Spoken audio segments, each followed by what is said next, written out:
Ahí se ve.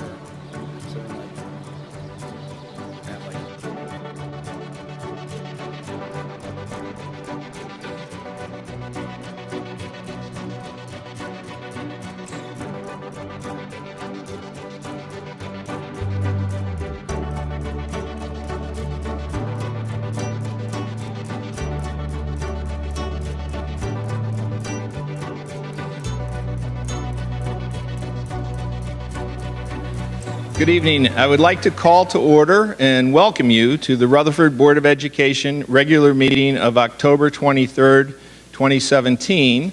Before we get to the reason you all came, I'd like to ask you to stand, salute the flag to the left of the stage. I pledge allegiance to the flag of the United States of America and to the republic for which it stands, one nation, under God, indivisible, with liberty and justice for all. Thank you. There are a few pieces of business we need to take care of before we can begin. The first one is that we would like the Secretary and our Business Administrator, Mr. Kelly, to call the roll, please.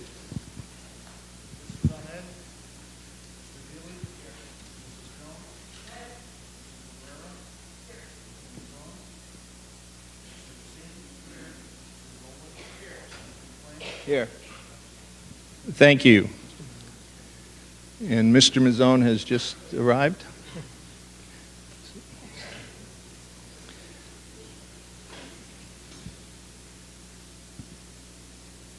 While he's coming to the stage, it gives me a chance to read some very interesting information.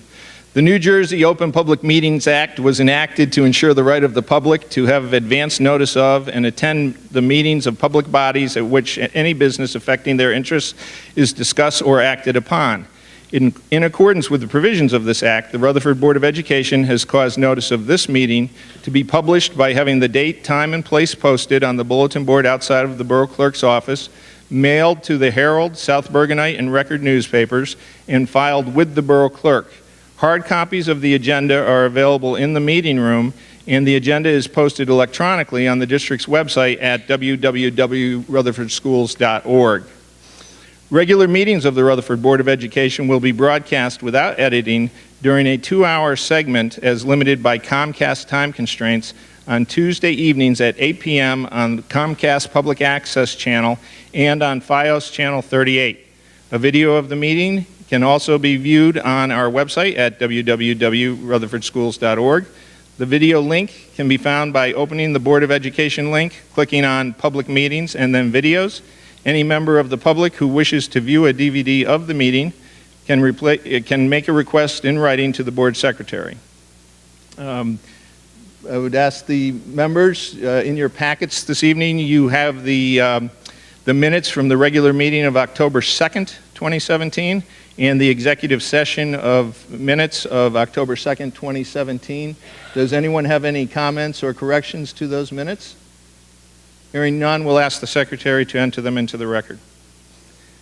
This evening, we do have a special presentation that's part of our meeting. So, allow me. Thank you.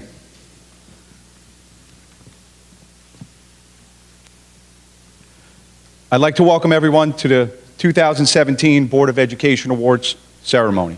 As the principal of RHS, it is with great pride that we recognize this distinguished group of students. Having the work ethic and desire to maintain a 3.7 GPA and no grade lower than a B- is amazing. What is even more amazing is that most of these students are leaders not only in the classroom, but also on stage, on the field, or in various clubs and activities. I would like to recognize and thank some important people that assist and lead our students daily. Mr. Cunningham, our assistant principal.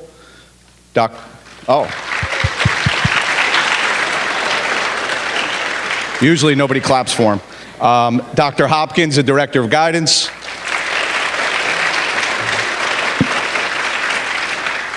Our hard-working faculty and staff.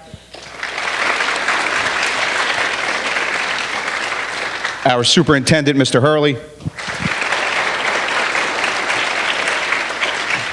Our business administrator, Mr. Kelly.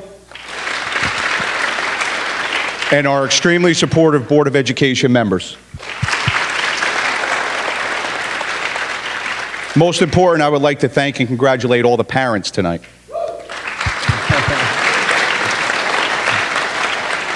Your support and involvement in our school system is truly appreciated. At this time, I would like to introduce Mr. Jack Hurley, Superintendent of Schools.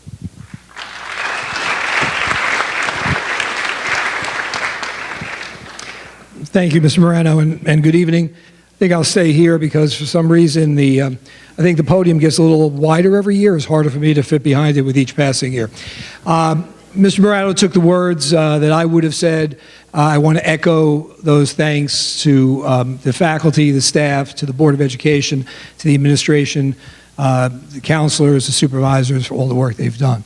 But this is a night really not to thank all of us and those people, but to congratulate and thank the parents and the students for the outstanding work you do day in and day out, year in and year out.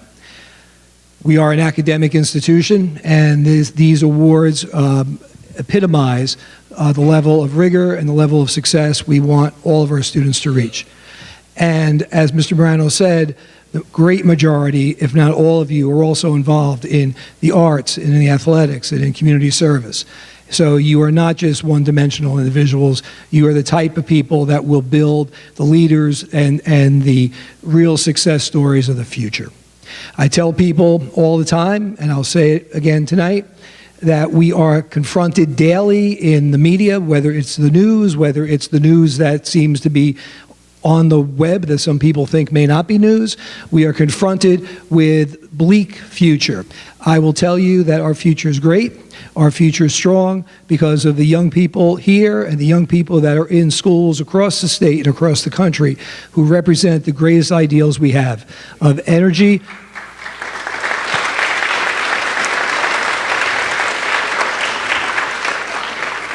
of energy, of enthusiasm, of dedication, and of striving to always do a little bit better each and every day. This is your moment. Enjoy it. Congratulations. And now it's my pleasure to introduce the Director of Guidance for the actual presentation of the awards, Dr. Hopkins. Thank you.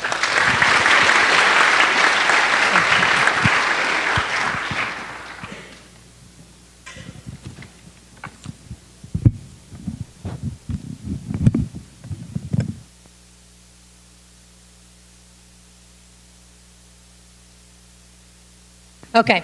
The Board of Education Scholastic Award is presented to those students who meet the criteria of a 3.7 or higher weighted grade point average for an academic year, while also not receiving a final grade of less than a B- while attending Rutherford High School. The Bronze Award is presented to students who earn this distinction for one academic school year. We would ask that you hold your applause until all of the names have been read so that each name can be heard. Mr. Kevin McLean, President of the Board of Education, will present the Bronze Awards. We will begin with our seniors. Iman Arande, Hadassah De Silva, Ryan Salfino, Manav Vagasia, and now our juniors, Erin Cartwright, Dhruv Champaneri, Kayla Dalia, Rainer Fabian Laura, Ian Gunther, Emma Guzman,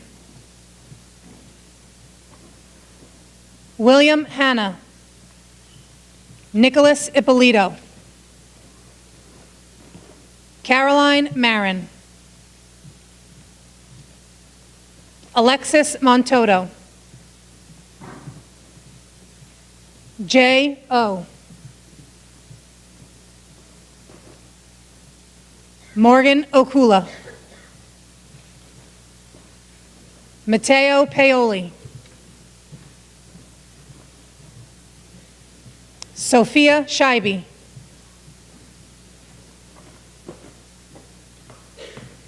Jessica Skinner, Emma Sousa.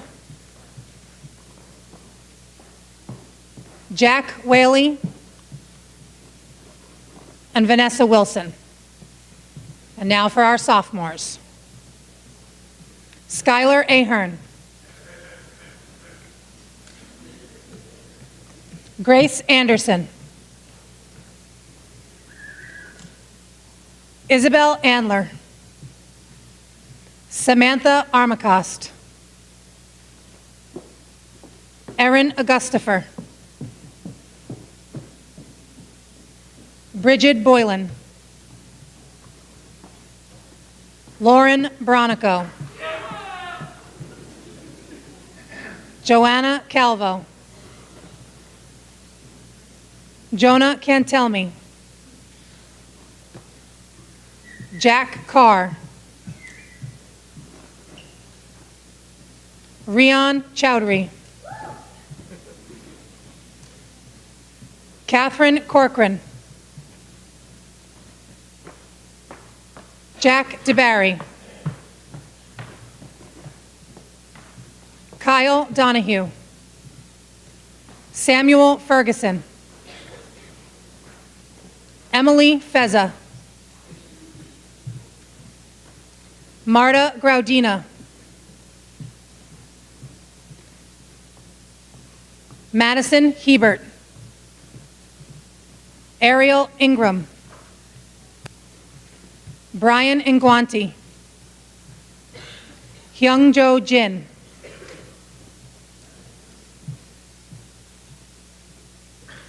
Arnave Karkara. Jin So Kim. Anthony Louie. Isabel Macasat. Matus Marciniak. Natalie Marquez. Emily Mueller. Kevin No. Jay Patel. Tristan Ramick. Isis Rivas. Jenna Rogers. Rebecca Rojas. Sarah Rotondi. Christina Scanlon.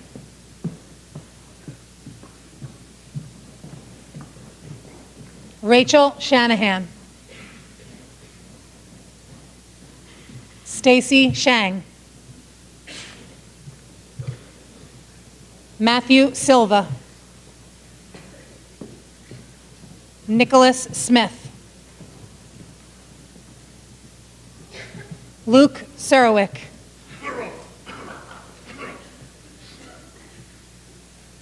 Alexandra Smachinsky.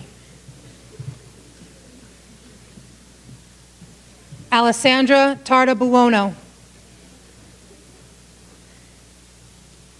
Skylar Wazinski.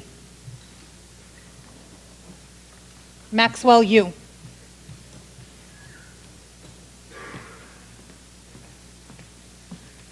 These are your Bronze Award winners. We can give them now. I'm ready.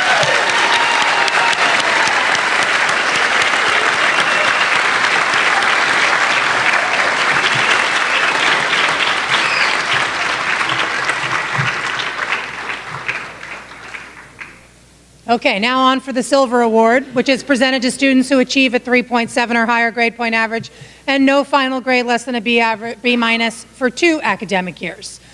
I would ask that all applause be held until all names have been read. Mr. Frank Morano will present the Silver Awards. Our seniors, Catherine Andia. Soo Jung Bun. Dylan Burkhalter. Anna DeCesar. Daniel Jin.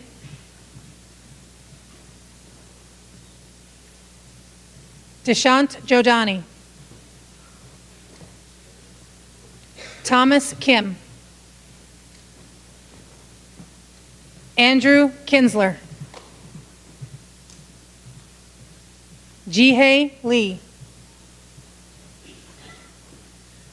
Kevin Martinez. Robert Perez. Jacob Rettenberger. Rose Schnackenberg. Jacob Snap. Daniel Sullivan.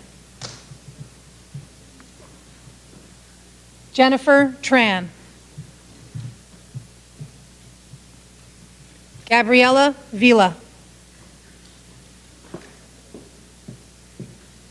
Kaylee Waller.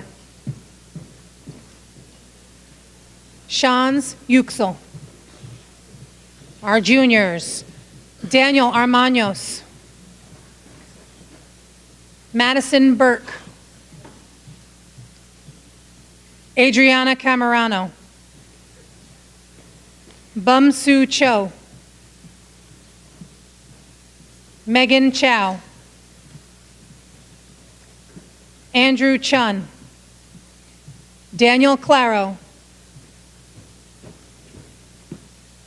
Christopher Corcoran. Eric Corradini.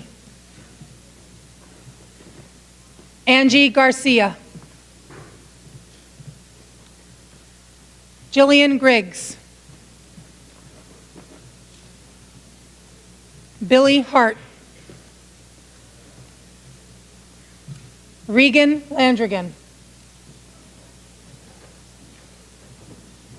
Jake Lemaire. Hannah Martin. Charles Maslag. Madison Mastrolia. Caroline McCarthy. Caroline Mirzwa. Jason Moss. Jack O'Grady. Laura Savitsky. Eric Schriefer. Risham Shah. Cooper Tormey. And Maggie Ronco. These are your Silver Award winners.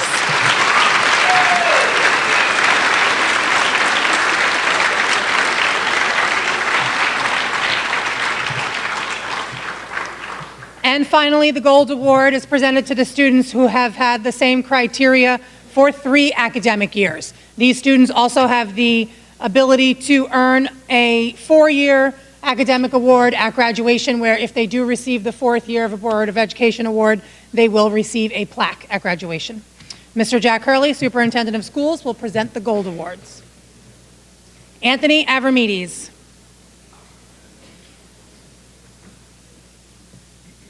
Adele Barcenas. Aileen Boylan.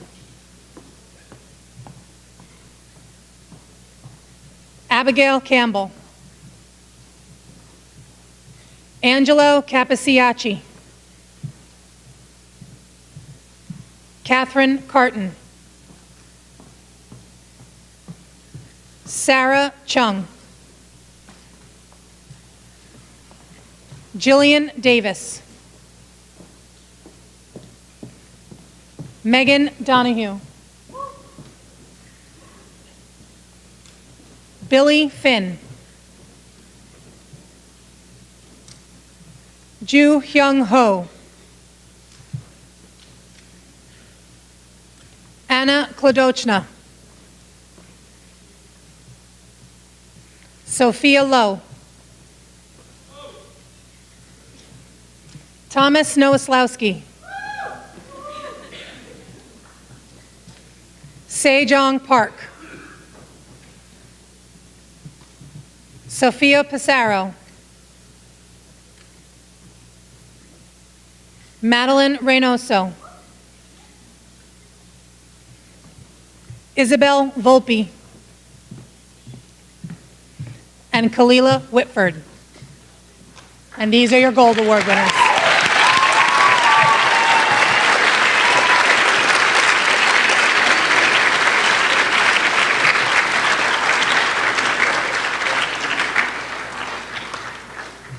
And now Mr. Morano will announce some special awards.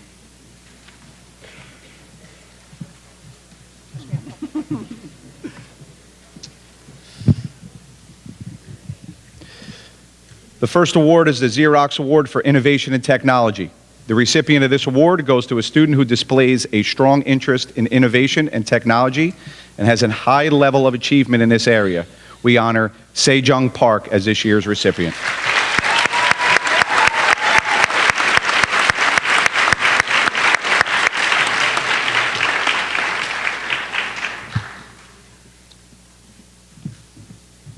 The Frederick Douglass and Susan B. Anthony Award.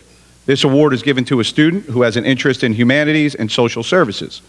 The recipient displays leadership and dedication to community action and has strong grades and rigorous courses taken in these areas.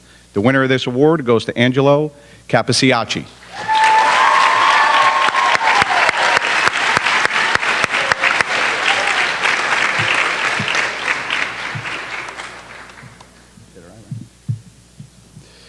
The George Eastman Young Leaders Award and Scholarship. This award goes to a student who displays strong leadership experience at school and in the community and has high grades in challenging courses and extensive involvement in extracurricular activities. This year's recipient is Ricky Mehta.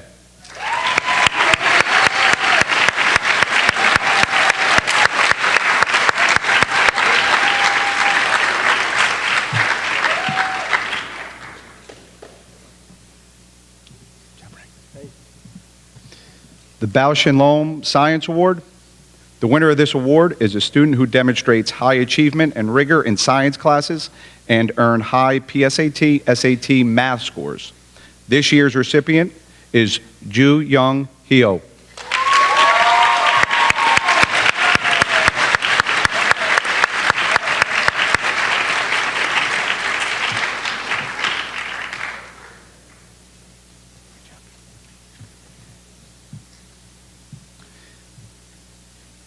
The Rensselaer Medal. This honor goes to a promising student who has distinguished themselves in the math and science areas. This year's winner is Sophia Pissarro.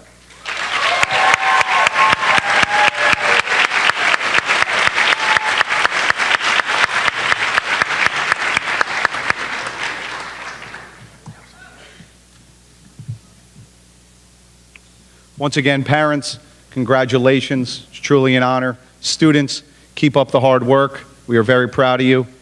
This concludes the award segment of the evening. I invite you all to stay in the auditorium for pictures. Thank you.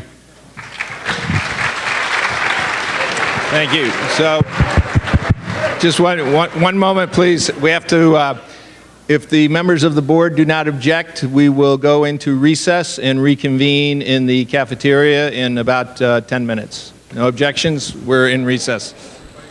So we'll bring the meeting back to order, please. And we'll continue with the agenda. And what I would like to move to next is the report of our student representative, Daniel Sullivan, please. Thank you. Start off with our sports. We have 3 teams that are Colonial Division League champs.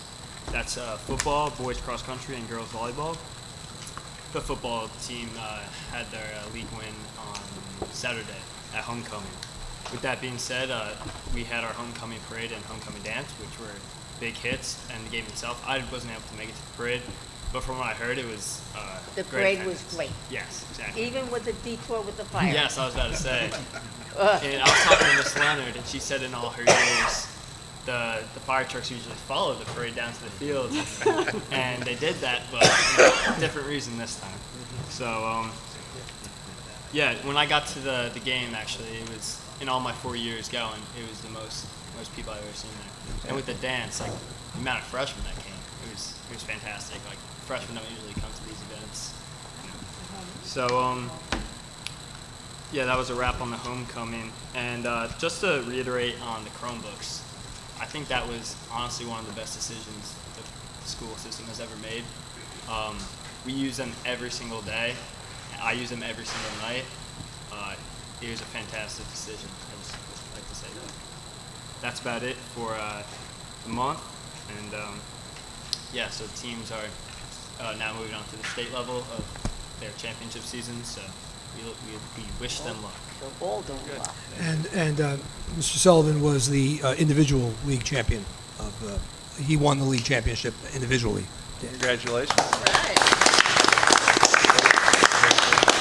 We expect nothing less. Your brother and sister did it too. So are there any questions for Mr. Sullivan regarding the report or any of other activities? Your glowing review of the Chromebooks shared by your colleagues, or Oh yeah, most definitely. I said this the first meeting of the year, but like students didn't really want them coming in. I haven't heard one complaint about them. So yeah, very good. great. That's good to hear, and I think a testament to our administration for moving us in that direction. So thank you there too. We will allow you, should you want, to exit stage left. Yeah. I got that Chromebook, right? Yeah. Well, he also just received an academic reward, so we know he's got to get the books to keep. Yeah. Congratulations on that. Yeah, Thank you. congratulations Great on that job. as well. Have a nice night. Thank you. Thank you.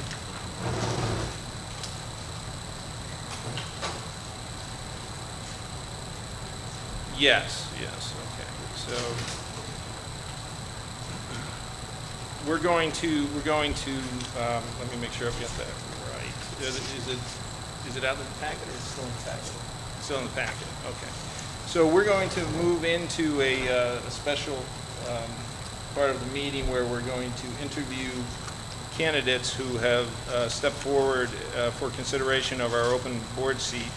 The third candidate on your list is withdrawn from consideration, so we will only have 4 candidates this evening, and so we'll move the times up as they are listed there. The I guess just to talk about the process. Well, even before the process, want to thank all of the candidates who have stepped up and offered, to be considered for this seat. I think in general, Rutherford is considered to have a highly functioning school board, and the only way that happens is from having volunteers from the community who are willing to put in the time and the efforts and bring whatever their particular area of expertise is, to bring that to the board. So and I think we all benefit from that diversity that we have on our board. So we thank you for that. The process we'll go through this evening is that we will interview each of the candidates individually, and we'll ask the other candidates to move to a soundproof room, I guess, off stage, so that and each candidate will be asked exactly the same questions in the same order, and be given the amount of time. Now, we had planned on 10 minutes, which we realize isn't a lot of time. As we have one candidate who dropped out, if we stretch a little past that, 12 minutes, we can divvy up that. But we need to be succinct. So we've received, the board has, yes, Mrs. Jones? When a candidate finishes interviewing, is he or she allowed to return to the room and listen? Yeah, they can stay. I think they'd be allowed. The idea is just to not have too much time in advance to prepare, for the answer. There's no trick questions. There's no hard, no right or wrong answers, on this. So it's really just for the board. And the format we'll use is we've got 7 questions. Other than myself, we have 7 board members here. And so we'll have one member ask each question, again, same question to each of the candidates, and give some chance for the response. And then after we've completed that, we will go into executive session and discuss among the board the candidates' presentations and our decisions, and hopefully be able to make a decision this evening still. So how do we want to start out with, went- just, yeah. yeah, we'll go in the order that's on here. So we have, oh, okay, okay. So what Mr. Brown, or Mr. Kelly has suggested was that we keep the first two in order, and then we'll move Mr. Rapetti into the third spot, and Amanda Mitchell will be still in the spot that's scheduled there, okay? So we'd ask all but Mr. Elati to, were we going to go to the back room here?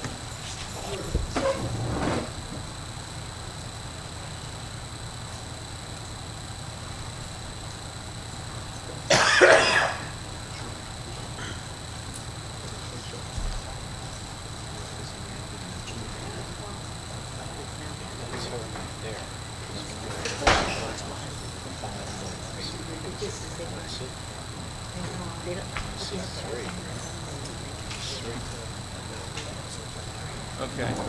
Where are you most comfortable? Sitting, standing? It's up to you. It's, Why don't we pull up a chair? That's what we did before. We pull up had a chair to the end of this, and you can use this mic right here, I think, yeah? Pull up a chair. Right, this one's working. Just don't trip. Well, but you like better on the end of the table? Yeah? Well, why don't we take Mr. Sullivan's chair, is more comfortable. Yeah.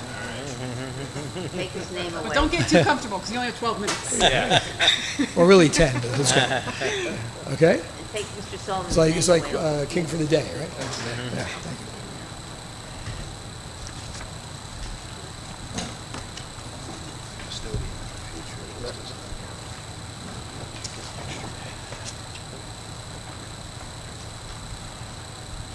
And you're going to be our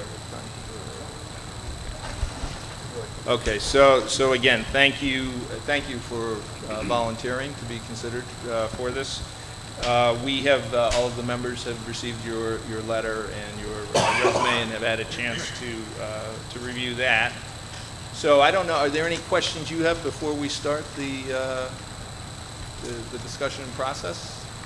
I don't think I have any questions. I know A for Elati. I typically go first for everything. Is that it? Okay. So then we're just going to have each board member take one question. We'll start with Mr. Mazzone, please. Why do you want to be a board member? So first of all, thank you to the board for having me here this evening. Congratulations on all the students who received awards. It's a great honor. I'm sure you're really proud of them. So I think that I have lived in Rutherford for about a decade now. My children have been part of the schools, and I believe in service. I believe in the sense of community and giving back. So part of the reason why I'd love to join this board is just in the spirit of service and giving back to the community.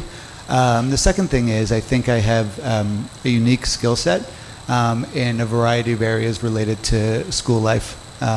Everything from curriculum and programs to finance to facilities to legal to marketing to technology, and so I think that those, or I hope that those things could be helpful. And I know this is a really, really important time for the board, for the superintendent, for the schools, as you think about some of the possible future strategic planning. And I'd love to be able to help bring expertise in ways that would be most helpful to the board.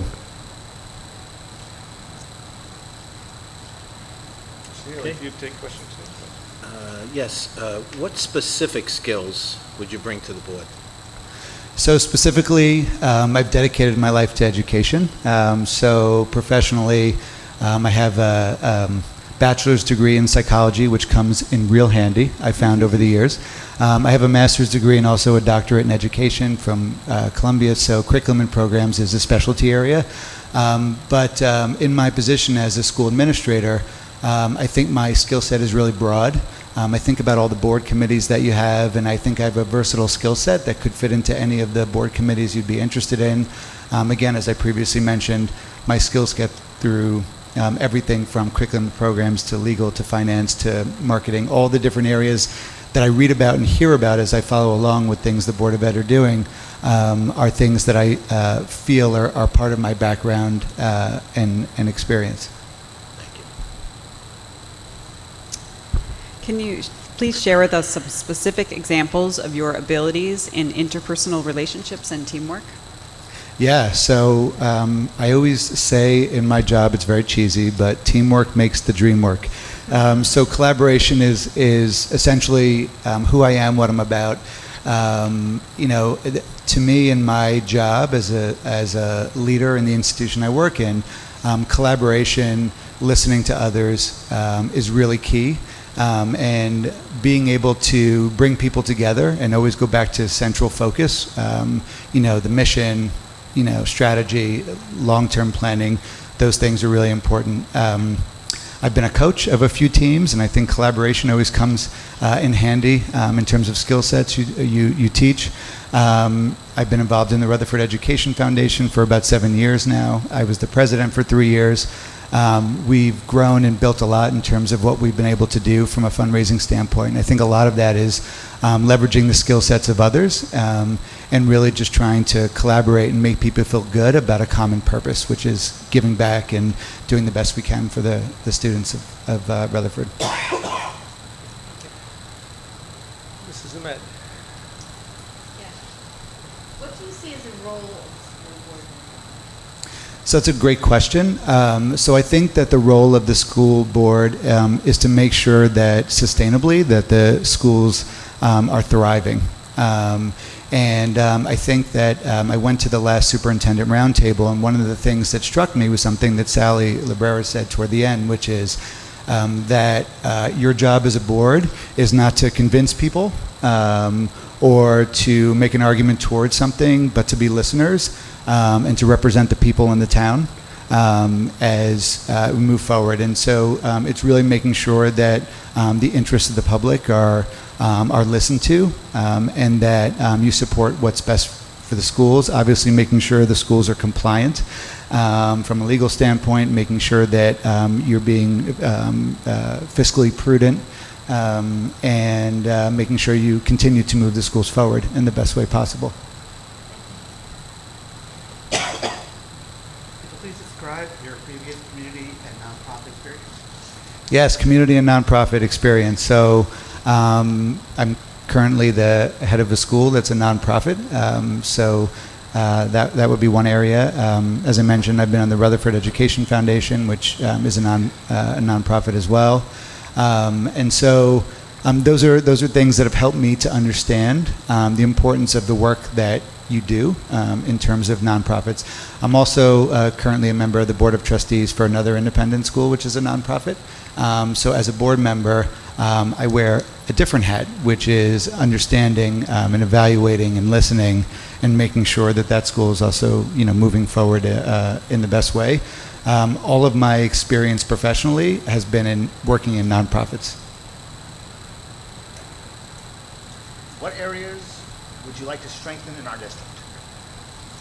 So I think in terms of areas to strengthen, so again, going back to the roundtable, one of the things that I heard there was a little bit of feedback from in the survey was communications as an example. And currently, professionally, one of the things that we're working on where I work is in really building sort of a sense of value proposition of what is it that makes an organization great and being able to build on that. So I know that was some survey feedback that was given, was about the idea of communications and what that could look like. So I see that not only in terms of communicating with families in regard to the schools, but even communicating in regard to the importance of these board meetings. So I think communications would be an area. I also think I wouldn't necessarily strengthen something as much as continue to build on some of the bright spots that I've witnessed. So the strategic planning committee that's taken place in the past year, I've done a lot of work in strategic planning. And again, in a number of these board committees, it would be more about supporting them to continue to move forward. Are you aware of the time, training commitments, ethical law disclosures required for school board membership? Absolutely. Time is the currency we all try to somehow make sure we maximize. And there's a saying, if you want something done well, ask the busiest person in the room. And I'm sure you're all very busy, and you put your heart and passion into board service. So I'm very aware. I've thought really hard about this decision. I talked to my wife when I heard there was an open board seat, being a good husband. I talked to my in-laws who've lived in this town forever, which is being a really good husband. I am aware, and I'm fully dedicated and prepared, and have thought through the time commitment. I've been given permission to ask my question. If you are the successful candidate to be a board member, you would have to run next year. Are you willing to do that? And if so, you might have to campaign. Would you be willing to do that also? Yes and yes. Thank you. We have a couple of minutes left, so I don't know if there's something you feel that you wished we had asked, or something that you'd like to convey to us beyond what we've discussed.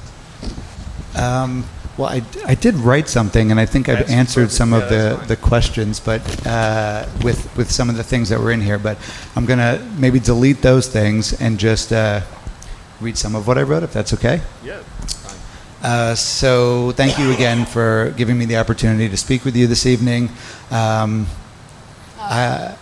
As I'm known to you, I thought I would share a couple of things that I thought were helpful for you to get to know me.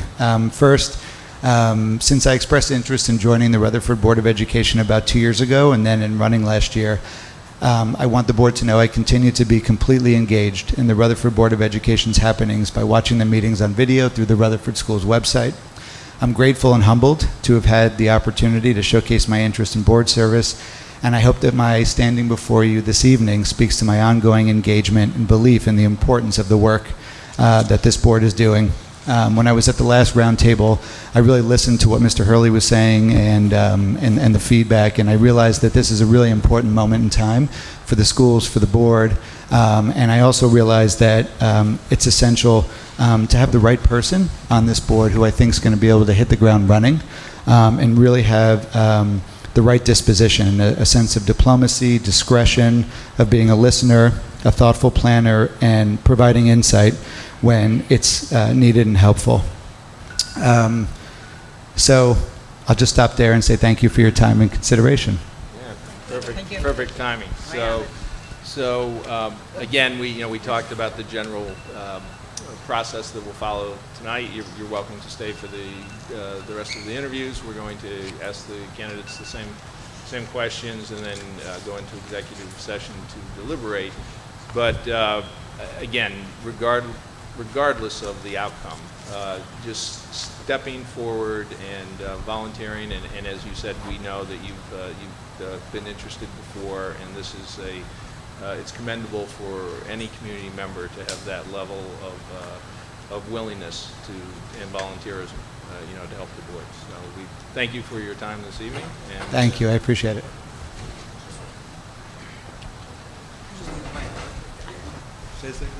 Yeah.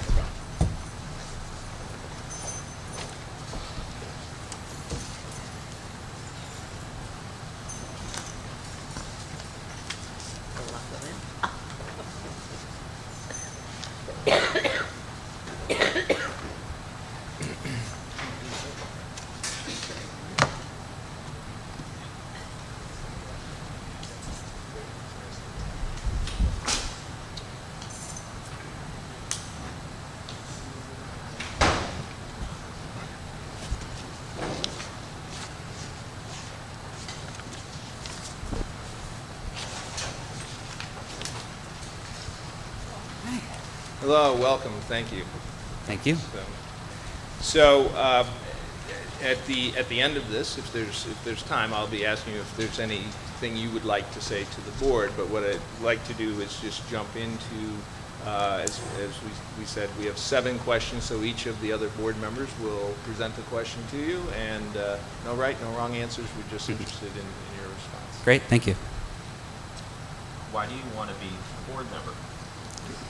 I see being on the board as an opportunity to get involved with and contribute to the community with the skill set that I've developed, specifically focusing on education. As a teacher, as a district administrator, as a researcher, these are the things that I know and am interested in, and this seems like the best way for me to give back to this community and learn more about this community that I've recently joined.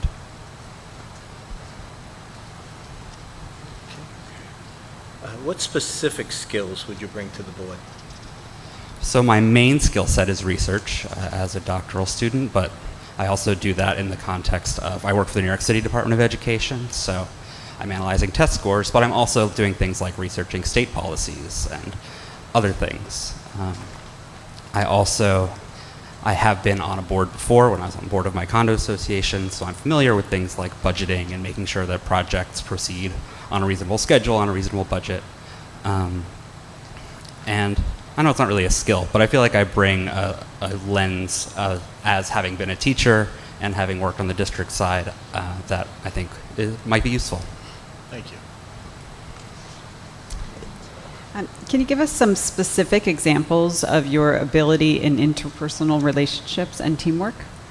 Sure. That is something I use every day at the New York City Department of Education, which you may have guessed is a somewhat political organization, and where to get things done, you're constantly trying to negotiate different people's priorities and making sure that you don't make the wrong people angry, but you still are getting things done and doing the right thing.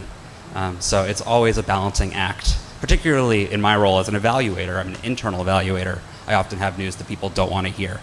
So it's all about the framing and making sure you say the right things to the right people with the right other people in the room. Thank you. Matt? What do you see as the role of the school board?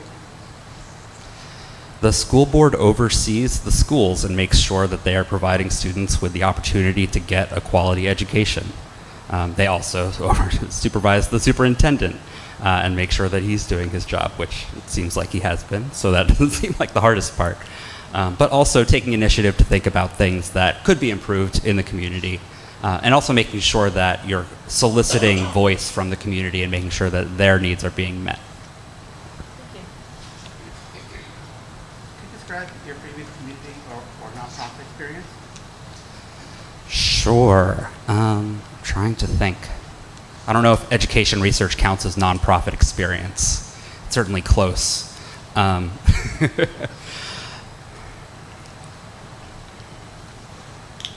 community experience?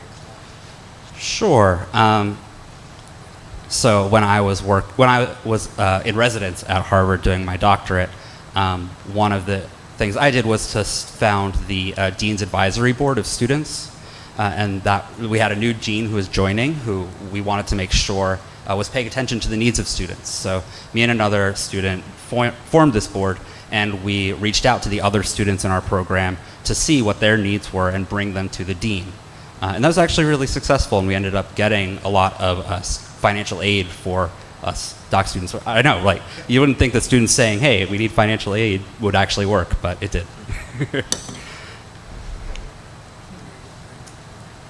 What areas would you like to strengthen in our district? So this is going to be the weak part of the interview because I just moved here a couple of years ago. So I'm not an expert in this district, and I don't come in with a lot of preconceived notions about what needs to be better. But I will say that I'm familiar with the concepts that have been proposed for the school development, and that seems like an important step, that a very promising plan for things to do going forward for the district. And I imagine that will take up a large amount of our time, at least in the short term. And I hope to learn more about the community in this role and learn more about things that the community could use. I don't come in with an agenda, which is both a plus and a minus. Are you aware of the time, training commitments, and ethics law disclosures required for school board membership? So I know the time commitments is Monday evening meetings, and I know that there's a substantial amount of training. I don't know the details of the ethics considerations, but I'm pretty sure that they won't be a problem. And I have one more question. If you are the successful candidate tonight, you would be appointed for a year, and then you would have to run next November for a 3-year seat with 2 other board members that are up. Are you willing to do this? And if so, you might have to campaign. Are you willing to campaign? Yes, I am. Thank you. And so, as I said, we do have some time left. So I don't know if you had any, prepared comments, any questions that you want to ask of us. Some question that you feel you would have wished we had asked, that sort of thing. But we'll give you the floor for these few minutes that are left. Sure. Yeah, I feel like I'm sort of a strange candidate in that I'm relatively new to this community. I have a 5-month-old who will, people say that it passes quickly, but it feels like it might be a long time. But the decisions that are being made now will decide, what experience she has in this community. We bought this house because we like this community and plan to stick around, and we want to get invested, me and my wife. And this is the way that I think I can contribute most. Yes, I've not been here long enough to learn enough about the community to have a good answer to Eddie's question, but that's something that I hope that we could do together. I think that's it. Very good. Well, I alluded to this in the beginning when we were with the larger group, but really, we feel it's commendable for any of our residents who are willing to throw their hat in the ring, step up, and be willing to volunteer for this, because it is, as Mrs. Jones' question implies, it does take a considerable commitment, and it's volunteerism, and so we appreciate your coming forward. Regardless of the decision, as we look through the resumes and such, it's going to be a tough decision because we've got multiple very worthy candidates for the position. So we appreciate your taking time to come in and speak with us. You're welcome to stay, for the rest of the interview process, and that's it. Thank you. Thank you. Thank you. You got a lot there. Like your style.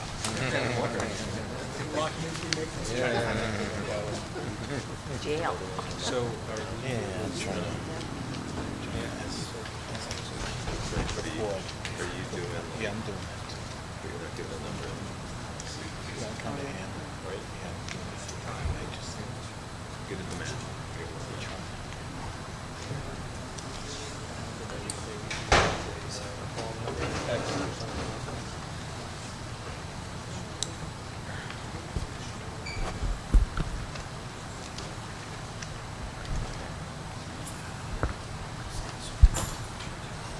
Are we?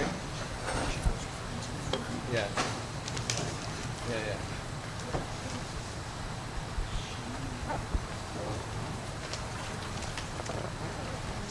Sorry, I just misplaced. I just misplaced you, Mr. Rupendi. Hold on. Yeah. Thank you. Thank you for coming.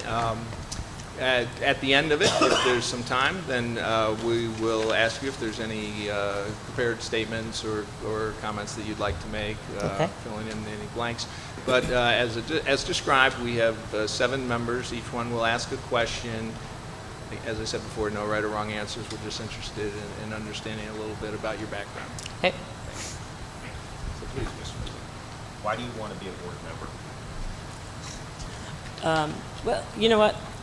As a veteran public school teacher, I kind of have this passion for education, obviously.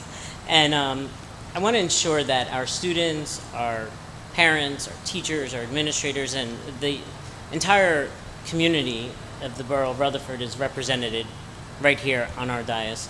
And I want to make sure that everyone has the equal voice, the equal opportunities, the equal way of bringing to the district what needs to be done here. As the learning community is represented here, we want to make sure that, our policies are adhered to, and someone having the background in education, I think, is important. I think right now the drive in the state, as I see it too, is to really have someone with that background be on a local board of education right now. And I think having someone that has the knowledge and the backbone and the background of what's going on in the classrooms, bringing it to the Board of Ed as well, bringing ideas, bringing, just collaborative efforts back and forth, I think is important because we want the best for our students. Not that we don't have the best, but we always want more. We want to bring things to the table. I have friends in the community, I have, parents, I have, obviously children in the district, I want to make sure my children are represented. I want to make sure the community is represented. I want to make sure everyone, fiscally responsible, even if they don't have children right now, because we do play a part altogether. We want those without the children to play a part as well. We want the ones with the children to play a part. We want those that are moving into the community with children to make sure that they're represented. So, having someone with the background to also, collaborate when we talk and discuss policies and all, to have that in place so that we know that we're all on the same page. We can discuss things in order to make sure that policies are taken care of, curriculum initiatives, budget-wise, budgetary ideas. We have a lot coming in stake. We have a referendum coming that we want to discuss. We want to make sure that we have the right, plans that we want to use that money for in the referendums. Thank you. What specific skills would you bring to the board? Right now I work in the special ed department, so I have, the background in special education. Before that, I did teach in the general ed background, so I have that. I have a wide variety of ideas. My second master's is in educational leadership and administration, so, I have, school policy, school law, school everything, administrative-wise, so I have that background. Personally, I do have some, public relation background. I've worked in, I've worked for 22 years with the New Jersey Sports and Exposition Authority before it kind of, dismantled with the sports complex, Meadowland Sports Complex. I worked with, the higher-end clientele with our luxury suites and all. So I've worked with those people. I've worked with the NFL, the NHL, the NBA. I've worked with all those. As a side job along with my teaching job. So I've worked along with, different ways of, staff relations and working with different types of clientele and different people, public relations and all. So, I do have a background in a lot of different ways to work with people, how to, talk to people, how to bring in, different ideas sets and just to collaborate with everyone. Thank you. Can you give us some specific examples of your ability in interpersonal relationships and teamwork? Teamwork's very important, especially, working, on a board or, some type of committee. Presently I do work as the building union rep for my district. So, I'm constantly on our board of directors where, we'll meet to discuss, union needs and things. So it's important that we do collaborate and work together and build on a team. I think it's important to do some kind of dynamic team building and teamwork, maybe before each school year starts. I think it's important for a Board of Ed to go out and do some type of retreat type work to build on a team before a new school year starts because, we do need to work together. We need to make sure that our needs are met for the district, our policies are in place, that we get along, that we can. Yes, we're going to fight. We're going to disagree on things, but I think that's par from the course because disagreements can eventually come into place and we will meet in the middle for the best of our district to make sure things are adhered to and things are brought together for our district. Thank you. What do you see as the role of the school board member? Well, the school board member is there to, obviously set the policies in place that are passed from the state, but we need to make it, fit for the best of our community, best for our student. We are the liaisons between the community, superintendent, the business administrator. We are here to make sure that everything is in place from, grading policies to student discipline issues to the HIB concerns that are going on. Anything else from the state and legislative to, contractual concerns with employees. So, those are important that we play a role in understanding what's going on throughout the state, things that are brought up, and just being aware of what's happening. Right now with the new governor that could be coming into place, what he or she is going to bring to the table as, in the role of educational policies and things that go along with even just employee relations, because that could be a big, trend that could happen come next contract negotiations when you deal with your unions that you're dealing with, your association members. So that's important that the board understands, what's happening within the state, whatever the governors are going to pass down, that you have an understanding, because you have to work with those employees too, because you are that liaison as well. Thank you. describe any previous community or nonprofit experience? Well, you know, I kind of pride myself in always working with my children and doing a lot of different things. You know, right now I'm coaching my son's, fourth grade soccer team. I'm, doing little things here and there. Right now I'm supervising in my building our Big Brothers Big Sisters program that comes in. The Big Brothers Big Sister program of New Jersey comes in to work with our middle school students. The high school students, they train the high school students to come in and work with, at-risk students in our building that need assistance, and actually our elementary students, but I'm primarily with the middle school students. So I'll supervise that program as they come in. But there's a lot of different nonprofit programs that can be brought in and worked with that can help, with our district if needed. Mr. Moore? What areas would you like to strengthen in our district? Having worked, I do some private tutoring with some of our students in the district, and a lot of things I've been encountering in just some conversations or just some, parent-teacher collaborations, some, talking with some of the teachers and just understanding a few things. I've encountered a few things with just some special ed policies that I think we could, clear up here and there. So, I'd like to help in those areas. But I just, there's always bumps in the road. So I don't want to spell things out because I want to make sure I have everything in place before I come up and say anything. But just things that I've encountered.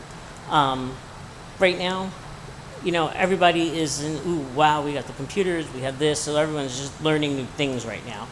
But I'm the type of person that doesn't like to throw out a whole bunch of new things at once, so I think baby steps at times is important, and then learning about them, discussing them with the committees, and making sure that they're the right steps that we've taken to ensure that the proper learning is happening and that things are moving and progressing properly. Are you aware of the time, training commitments, and ethics law disclosures required for school board membership? Yes, I do. I understand that, we do have our monthly meetings. There are committee meetings that take place. There are emergency meetings that are called when needed. There are training and things that we're sent to. And of course there's other things that do take place. There's liaisons with buildings that you're responsible for, PTA meetings, and things of that nature. So yes. And if you should be our successful candidate, you would be appointed for a year, and then you would have to run with two of our board members that are up for next year. Are you willing to run for the Board of Education and, if necessary, actually have to campaign? Yes. Okay, thank you.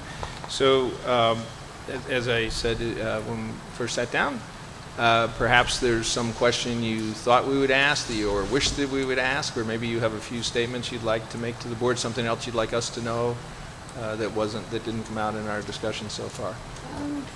No, I think things that I've written and things that I've thought about, I think we've actually covered a lot of it. I mean, that I do support a lot of our initiatives that are in place. Like I said, I've got a freshman child, I have a fourth grader, I have a 3-year-old who will eventually start again, so I'll be through the whole circuit again. So I will be here a while. Very good. Okay.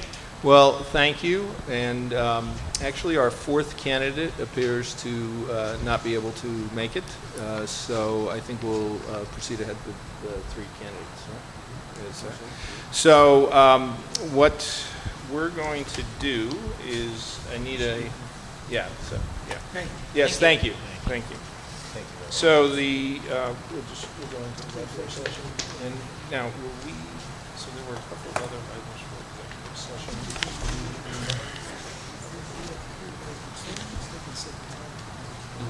Yeah. Yes, please. Since 2 of the candidates are still here, just a reminder that the successful candidate will have to go through the criminal history background review, which is fingerprinting, and we'll get that person started on that immediately. Also, if the board does make a decision tonight, I will call all the candidates tomorrow morning to let you know where we stand. In fact, I'll call all the candidates one way or the other tomorrow morning to let you know where the process stands. So. And if what would be the earliest someone would be sworn in? It depends on, they can't take a seat until the successful criminal history background check is received, so it depends on the timing of that.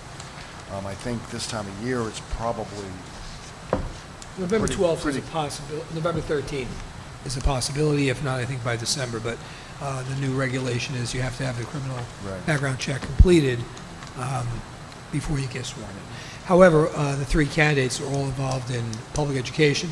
You probably all have, Already. you probably all archived, right, which expedites the process as well. Very good.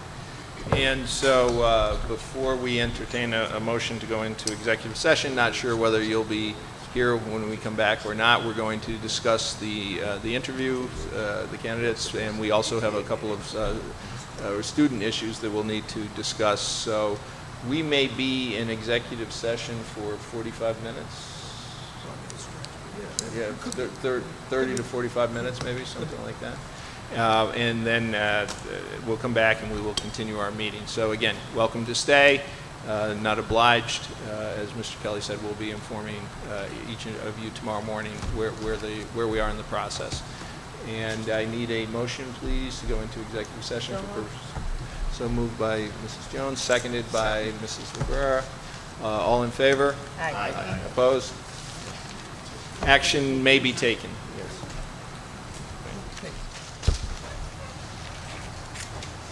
Okay, so we're back in public session. Thank you for waiting as we were in executive. And we move to the next portion of the agenda, which is the superintendent's report, please. Thank you. We, a couple of brief comments and then some brief information about the pathways to graduation. I mentioned to you, I believe via email, but I do want to mention publicly that we are very pleased that the Pierpont Rachel's Challenge group was chosen by the Bergen County Prosecutor's Office as one of the recipients of the Bergen Educators Working to Improve Schools and Education, the Be Wise program.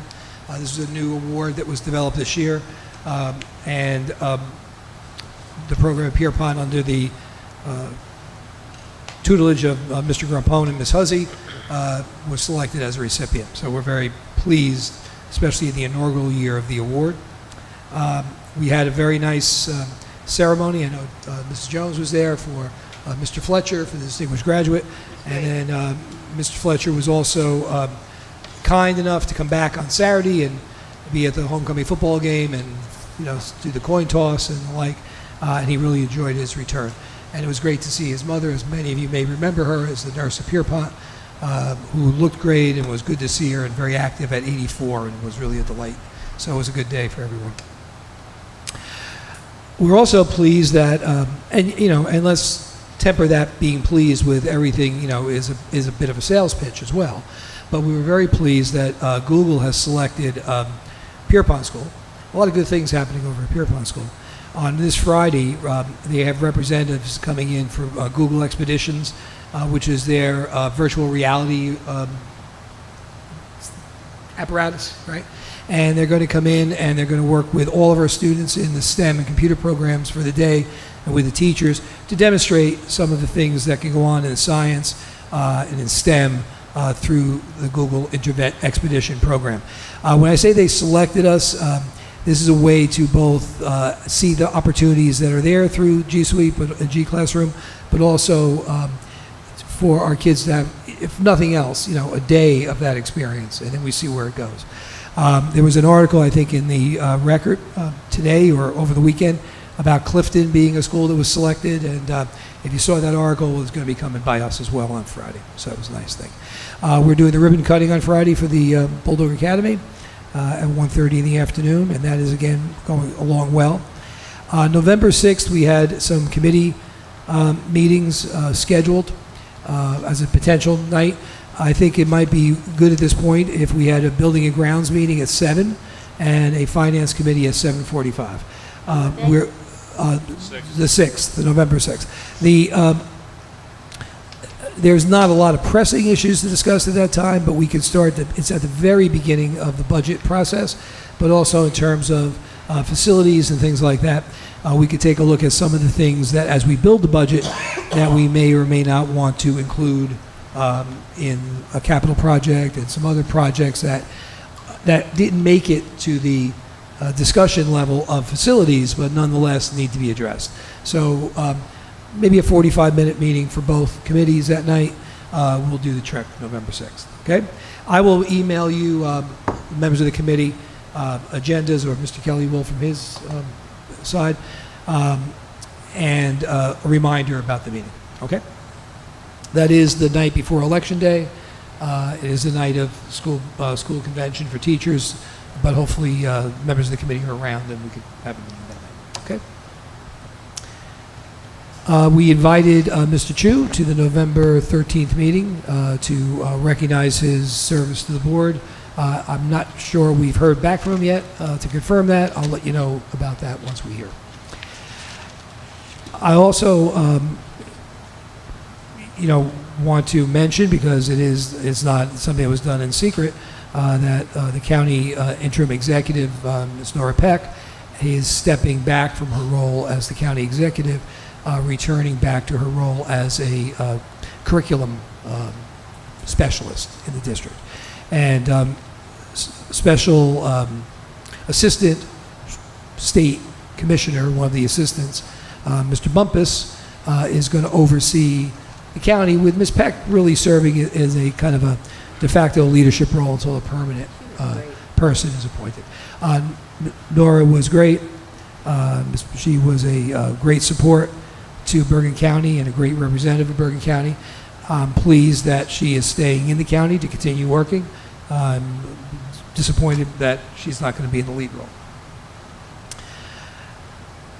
Finally, the state requires, the last 2 years, I think it is now, this could be the third, that we report to them, and I report to you, last year's graduates' pathways to graduation. What that means is how many students passed the park versus how many students went an alternative way.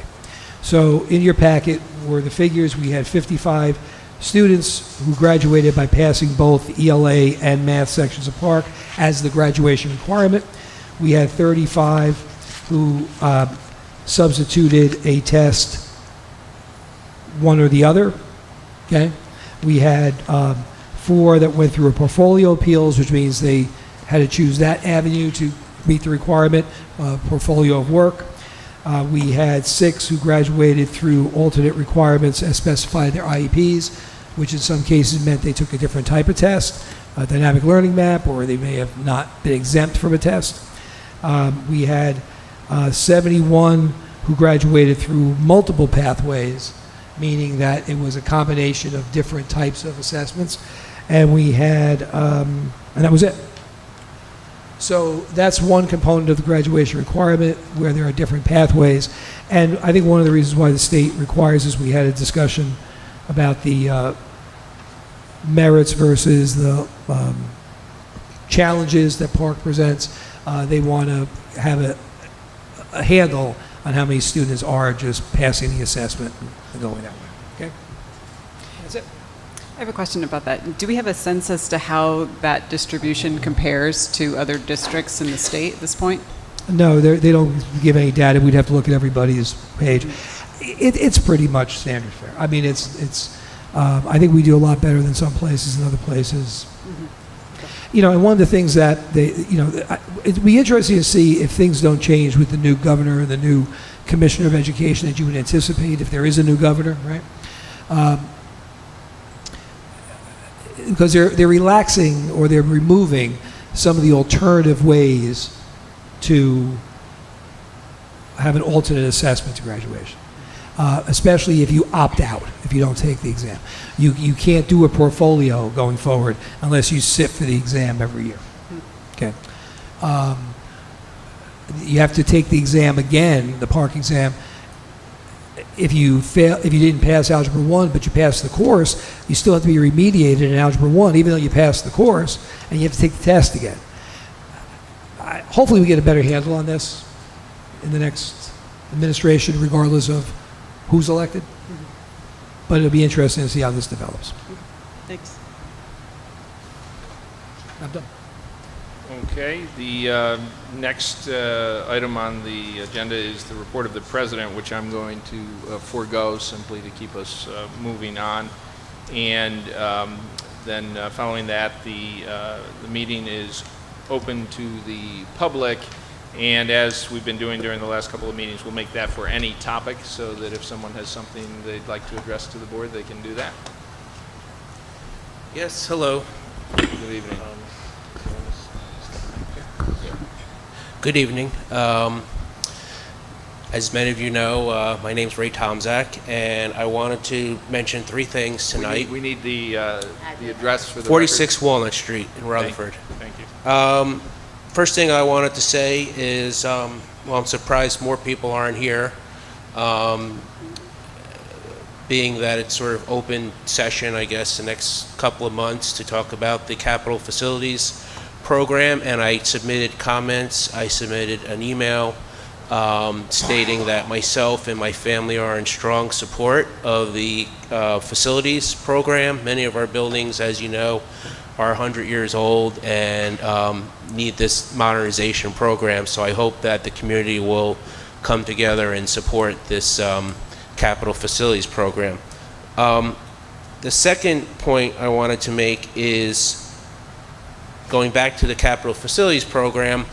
The one thing I saw that was missing from that plan, and I forget the dollar amount, but we're proposing to spend something on the order of 40 or 45 million. It's a lot of money. I've come before this board several times to talk about the condition of our sidewalks. And one school in particular, Union School, 2 years ago, almost to this day, I tripped and fell on the sidewalk passing the bus station with my two kids, walking them to school. And I'm sorry to say that that area where I tripped is still unrepaired. My father-in-law tripped on Union School, cut himself. He could, either me or him could have rolled into the street. We could have been killed, could have been maimed. Cars fly through there. I implore you, please, you're going to spend all that money? Spend $50,000, spend $100,000. Replace those sidewalks from the curb of the street to where the retaining walls are. If one person is walking with a student or two, like I was that morning, and if another person is coming opposite you, you have to remove yourself from this narrow piece of concrete onto the paved asphalt that is adjacent, and the paved asphalt is like walking on the moon. So, I twisted an ankle, so I won't go any more about that. You've heard that story before, but I'm imploring you to take a look at the capital facilities plan, and I'm glad to see that it's being done. We haven't spent a lot of money in years past in capital facilities, so I would implore you to add money for pedestrian safety enhancements. The third thing I wanted to mention is, and I've mentioned this in email, I hope that the school business administrator is taking a look at the example, Beckton High School. About 3 years ago, they spent something on the order of $28 million for a renovation of the high school. And they received 60% of their funds from the Port Authority of New York and New Jersey because they are directly on the flight path to Teterboro Airport. The other 40% of the money they needed, they got from the state. So the taxpayers in that school district didn't have to spend any money to finance that improvement. We have two schools in this district, one Pierpont and the kindergarten center. Both of those are on the flight path of Teterboro Airport, which, by the way, the Port Authority of New York and New Jersey is doing a noise study of all their airport facilities. I've sent this information to the superintendent with various links. All the information is there. Perhaps we could save $5–10 million. Port Authority could contribute towards Pierpont. I don't know. So I would implore the school board and the administration to reach out to the Port Authority. They're going to be wrapping up that noise study. It shows that within a couple of years, the noise over there in Pierpont is going to be increasing. And so perhaps there's some funding that we could obtain from them. And that concludes my comments. Thank you. Thank you. I shared your emails with the board, the entire board, got your email. So that's been shared with everyone. And I think Mr. Kelly and I both replied that we would, we're going to look into every potential avenue. When the Building and Grounds Committee meets, we can again revisit the sidewalk, which we have looked at, and we've had some patchwork repairs. We'll take a look at that before we meet again. I think some of the money that you're speaking about with Becton, and again, I'm not prepared to speak to that tonight, but my understanding was that that was money that was awarded 20 years ago, Mr. Kelly, and it was a payout over time. It wasn't a recent award, so this was money that was awarded. Sylvan School was originally awarded money, and again, I'm saying 20 years ago. Anecdotally, it could be 15, it could be 25. The years kind of run together sometimes. And then revisiting that at the time, Sylvan was taken off, the kindergarten center, off the list of was receiving funds. So although the money was spent a few years ago, it was money that was from a more distant decision. That said, we certainly will be looking into is this money path, is there any potential of being revisited? We will look into that, okay? But we do appreciate the support that you indicated very strongly in your email. And as I said, we are going to look into every potential thought or concept within reason that people bring to us. Okay? Thank you. Thank you. And no other members of the public wishing to make comments, so we will close the floor to the public at 9:28. And we will move into actions to be taken. First topic is personnel. I would ask Mrs. Ahmed to take us through any committee meeting minutes or anything that has transacted since our last meeting, and then explain our the motions to us and guide us through some comments on it. Questions? Right, there was no meeting, we didn't have a meeting yet, but I do have 8 motions to move. 1, Allison Berkowitz, the resignation. Lauren DiMatteo, extension of child rearing leave. Anna D. Placido, transfer from bus assistant to teacher assistant. Abby Rabinowitz to approve leave replacement guidance counselor at Union. 6 is Orton Gillingham. All right, I skipped 5, I'm sorry. Substitute teacher assistant to approve Andrea D'Arusso. 6, Orton Gillingham, approve following Pierpont teacher as, what was that, Orton? Wait, hold on. Teachers at Orton Gillingham, that's right. That's a reading program for special ed. 7, home instructor for Taylor Olcott, to be the instructor. And 8 is to approve travel reimbursements.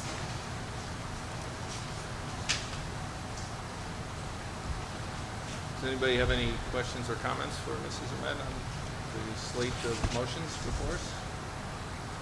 I could use some explanation of the Orton Gillingham. Orton Gillingham is a reading program, special education program that is often the program of choice for students who need help, or sometimes mandated in the IEP. Teachers have to get trained, which there's 2 levels of training. There's a certificated training. There's also a instructional training before they can tutor or run the program. And this is a annual after school or home, sometimes home instruction for special needs students in this particular reading category. And so the persons listed here have already Been trained. Yeah. We have a minimum of 2 or 3 teachers at every building. Some teachers, especially the elementary level, have a great more that are trained. Sometimes it's infused into the class. Sometimes it's part of the IEP that the student needs supplemental instruction. Thank you. No questions, so would you like to move, please,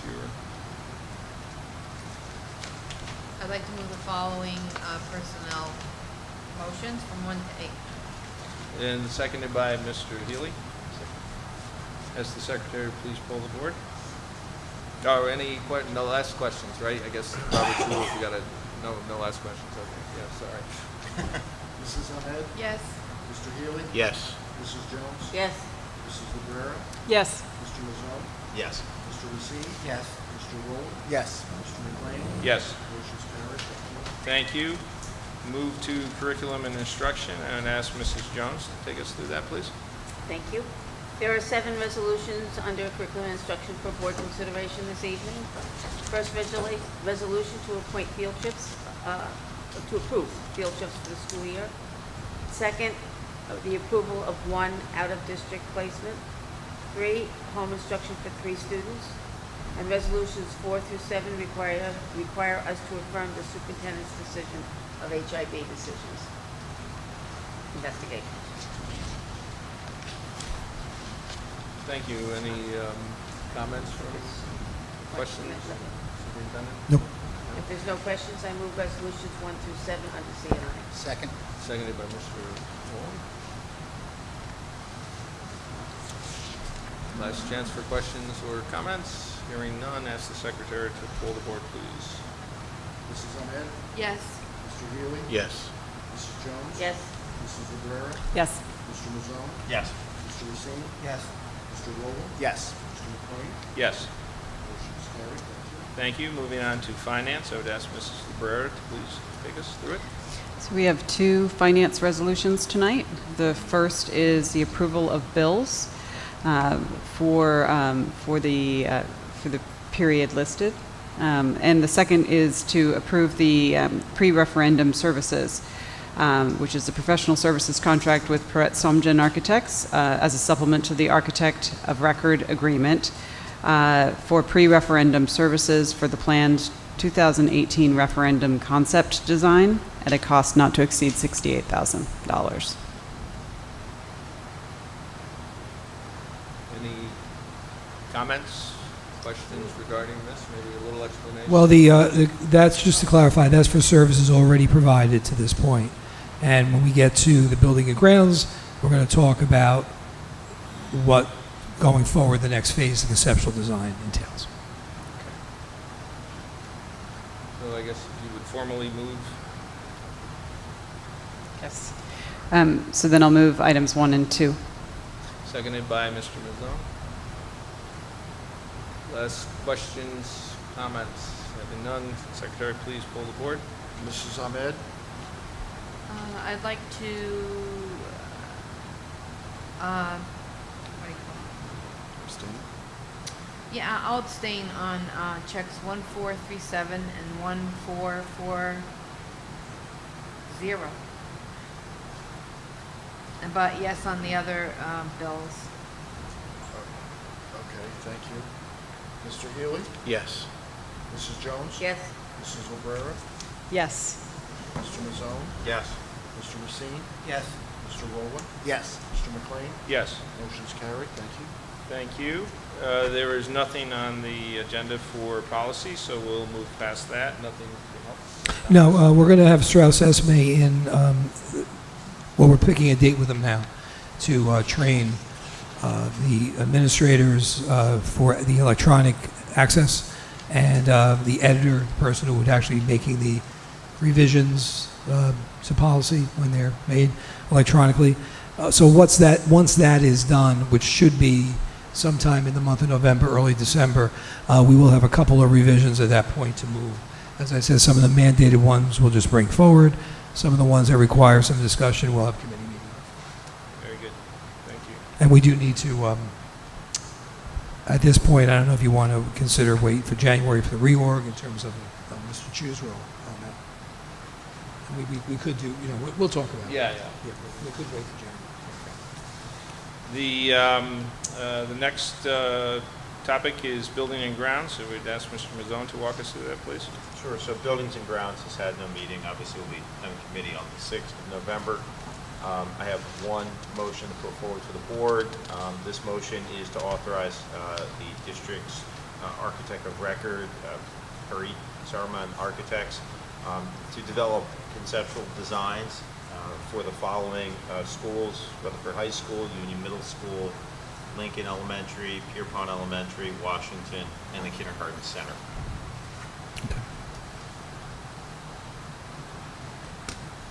Well, discussion? Okay. Before we get to the project applications, one thing that we did have a discussion about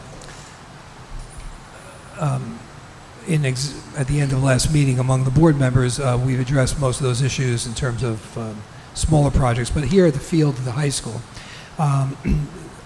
it was pointed out that the trailer, for lack of a better word, the box that faces the field, you know, the white paint, yeah, is really, the paint's gone virtually. So we're going to get that painted by our maintenance staff blue to make that look a little better. And if you've been over by Pierpont, you saw that along the fence there's been bulldog paw prints in Pierpont School. We're going to do a similar but different thing out here on the fence in the field. So it'll make, you know, a little bit better of an appearance back there with the fence and the gate. And there's a lot of overgrown weeds as well near the storage area. And quite frankly, they may be too much of a challenge for our guys to do. So we're going to see about getting our landscaper in to take care of that. I met with Mr. Paterno and Mr. Morano today to review that. So hopefully the painting and the fence enhancements, for lack of a better word, will get done in short order.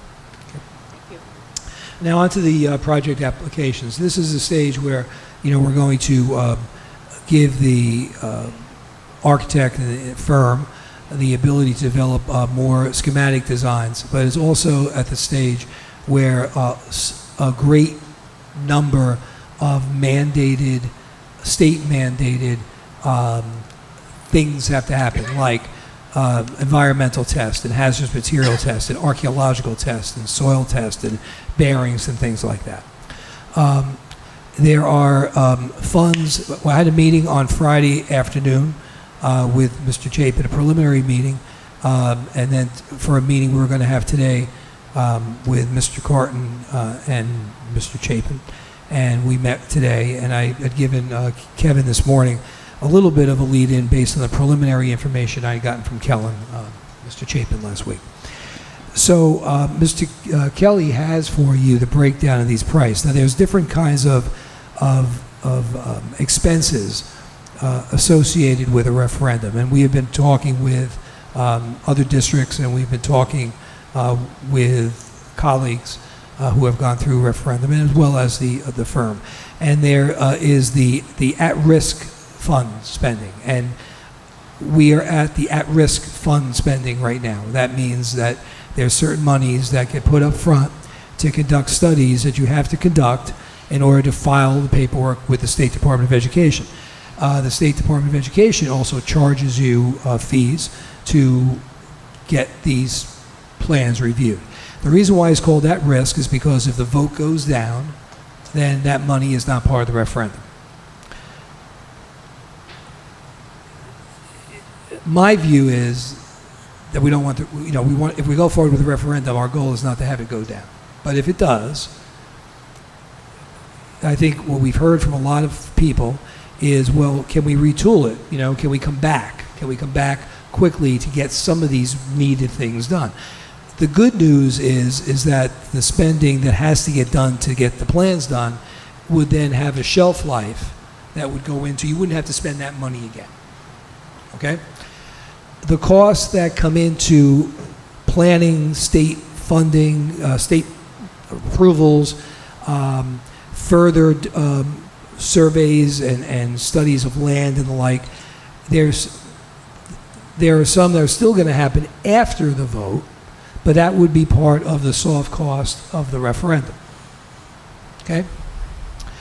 So, Mr. Kelly, we got this today, basically. We got a verbal discussion on Friday, and we got this today. And we want to share with you what we have. So, Mr. Kelly's got a chart.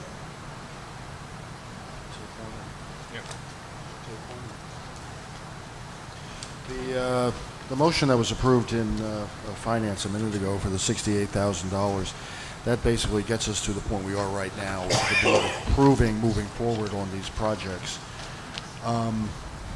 This next, the spreadsheet that I've sent around here are costs to get us through the next phase, which is the submission of the applications to the Department of Education, which is scheduled for February. So there's a lot of more technical work that gets done in the meantime, and as you can see, I'll just cut to the bottom line here. The cost for these services is over $400,000. The lion's share, the largest piece of this, as you can see, are fees paid to the Department of Education for their educational adequacy review. It's $150,000. Only, but $87,000 of this is really for work that's directly paid to the architects. They have to update their long-range facilities plan, which I think you've been privy to some conversations on this. That's a program the state operates that every district has to be in compliance with, that details what the district's inventory is in terms of classrooms and instructional spaces and other kinds of spaces, and what's needed to be done for each of those spaces. So as you can imagine, it's a very comprehensive report. The report has been down and non-functioning for at least 5 years right now. So where you might normally consider just updating this on a periodic basis, we can't even do that until we get to this point where we have to go back and update the whole damn thing. So you see it's about $15,000 right there. Can I interject one thing there? You cannot go forward with a project without a updated, approved long-range facilities plan. So that's an absolute, you can't do it. Right. And to Mr. Kelly's point, we're a little behind on that, but not through our fault. It's because the state system has not allowed you in. In fact, to get this done, the architects explained that the state has to actually manually open it for them and let them go in and do it. I don't understand why something can be down in this day and age for 5 years and can't be fixed on the state level, but that's the case. Well, just as an aside, the reason is that they have the same programmers doing all the work for the DOE, so they may get into this every so often, then they pull them out to work on the budget program, or put them to work on the audit program or some other program. So they keep their limited resources keep getting diverted to other projects. But be that as it may, schematic design. You see the bottom line there is only $43,000. That's what the architects have to do to pull together the plans for submission to the DOE. The other things, which is the first lines on this analysis, civil and site investigation. As you can see, I have some notes there. Researching flood hazards, wetlands, environmentally sensitive areas, and infrastructure. Soil testing investigation. This really pertains just to the high school and to Union School. And the concern there is, particularly as it relates to this field, nobody really knows what's underneath the field as it is right now in terms of infrastructure. Pipes, sewage pipes, stormwater runoff, easements. So those are all things that need to be looked at. And I'll be honest with you, the architects did not originally have numbers in here for Union for the soil testing investigation, but given the water issues that we've had in Union School, we thought it might be a good idea for that to be factored into this as well. The other just to follow up on that with the soil testing, Mr. Kelly made the point today when we met that they felt that the amount of work that was being done at the other schools didn't warrant bringing a group in to do soil testing. However, and they felt that way about Union. The concern that we've raised about this unknown moisture that's coming in, I realize, $10,000 doesn't seem like money because when you're talking about $40 million, but it's money. But the thought of building a gym and then finding out that, oops, that's land we didn't test before, and there's a problem with the moisture there. So we suggested to them that be included in the packet. I'm sorry, Mr. Kelly, you can return. The third line is the environmental. That's an environmental assessment or environmental impact statement and archaeological survey. These are mandated projects that need to be done to proceed any further. Hazardous materials, that's a relatively small number, $8,000. That's an interior. Generally, that's a lower number because we have a pretty good sense. We've done a lot of asbestos testing throughout the years, so we have a pretty good sense of what the issues are. So that's just kind of top that off. And I think that's it. I mean, all of these are estimates at this point. But, yeah, they're estimates based on discussion with the outside people that would be doing this. And the DOE fees is the biggest chunk for them to do the adequacy review. But it's also the biggest guesstimate right now. Because as the schematic plan comes together and that figure that we were talking about, the total figure is, okay, 47,000, 42,000, or whatever it is. The review fee is based off a formula the state uses based on the aggregate estimated plan. So what we ask for, just to have a number there, is to take a look at, if you were guessing the price you're giving based on formula, what do you think it would be? However, we went with the number that came in with their guess that the state might charge us. We also got from, right, Mr. Carton, a project somewhere else that was less. That was about $45 or $50 million. So a lot of it has to do, this is the high side, is what I'm saying for that. But there's a big chunk of money that goes to the state. One of the things that is clear to me is that, A, B, D, I'm not sure why we don't have a C, but A, B, D, because there was, I know why. A, B, because there was a C that's going to happen later on, and no point in discussing it now. That means after referendum. A, B, D, E, and the adequacy review are required by the state. And they're triggered, and Joe, please correct me if I got this wrong, they're triggered by either the amount of area that you're working on, and in our case, that doesn't trigger it, or an aggregate estimated cost of $1 million. So it's not a question of, if we decide to pull back right now on one item, would these costs lower? These mandated costs are based on anything above $1 million. Or these I shouldn't say cost, mandated test, mandated steps. So that's what we found out. And that's the discussion we had today. Mr. Kelly, you want to add anything? Yeah, I just want to throw in one more thing here. The Department of Ed fees, the $150,000, this is their final, as you can see, their final educational adequacy review. Some of our projects that we're talking about don't have an educational purpose, such as the roof at Sylvan School, the elevator at Sylvan School. But I think this really speaks to the size of this number of $150,000 really speaks to the fact that these projects are largely education, would serve an educational need, so that triggers these fees too. But that's why you would see that Sylvan is relatively small compared to the high school or Union or Pierpont, even though there's a lot of work being done there, because a lot of it is not educational related, but it is building work that needs to get done. Mrs. Jones? Do I understand that this is over and above what our projection was, over the 49 million? This 413,000 is,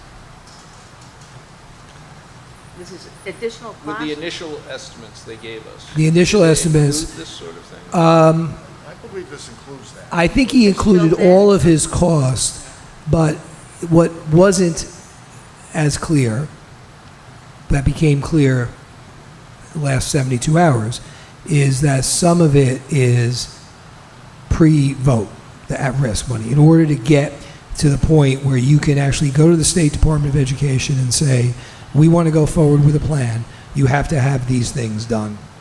And everything else comes in after the vote, where you know where the money is coming from. So we need to come up with this prior. Well, yes. Now, that's something which there's some avenues we're going to explore about that. I don't know if we're really ready to. Yeah. Yeah, there's a number of questions raised with that particular question. I'm hoping, since I'll be at the school board's workshop later this week, that I can meet with some of our financial advisors and just get some clarity on that. But as Mr. Hurley mentioned, this is all very new, so I just haven't had a chance to do that, but I will. And that's one of the reasons why we want to have a finance committee meeting in a couple of weeks to talk about this in more depth. So the motion that's in, that we haven't moved yet, but for the schematics, or that last line, that's what we're. No, the motion we're moving would imply that we're going to get going to be able to submit to the Department of Education plans. Now, we haven't committed yet to how many plans we're going to send to them. I mean, so the initial cost, that big estimated, and the biggest estimated figure, and again, Joe, please, if I'm wrong about this, that's going to come at the tail end of this process, because that's when we're actually sending the plans down for review. But in order to know, can we build, a gym on the upper field at Pierpont, or wherever, lower, whatever, at Pierpont, we have to do the site investigation. We have to do the soil. We have to do those tests, the hazardous material, the archaeological. We have to do those things. If we decide, well, hey, we can do it, but we decide we don't want to do it, that would not be a plan then going forward for this. So that would change that total scope of the project. So this is based, the adequacy review is based on the concept that every plan is going to go down to Trenton for review, and every plan is going to go at about the price that the guesstimate was.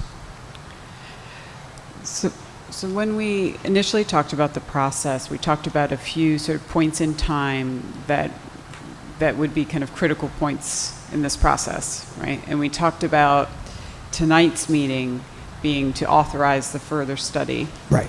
And then we talked about there being a February point. That's about the time that we're going to commit to send plans off to review. Right. To Trenton. So my understanding was that around February, we would have the conceptual designs more advanced to the point where we can actually have some confidence around the cost. Right. And we'll have had more opportunity to communicate with the public about each of the proposals with more specifics as to, what might be some different options within the whole set, the whole menu. So could we clarify whether some aspects of this are post-February in that timeline? Well, I think the DOE fees for adequacy review are post-February.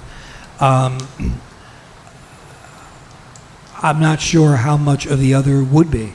The schematic design is what we're talking about, right? The preparation, maybe the preparation of the preparation of the materials, because when the plans go down to Trenton, they go down in a rather elaborate amount of paper and forms and signatures and the like. I don't know for a fact when they're going to get done, but those two things are about submitting the plans to Trenton.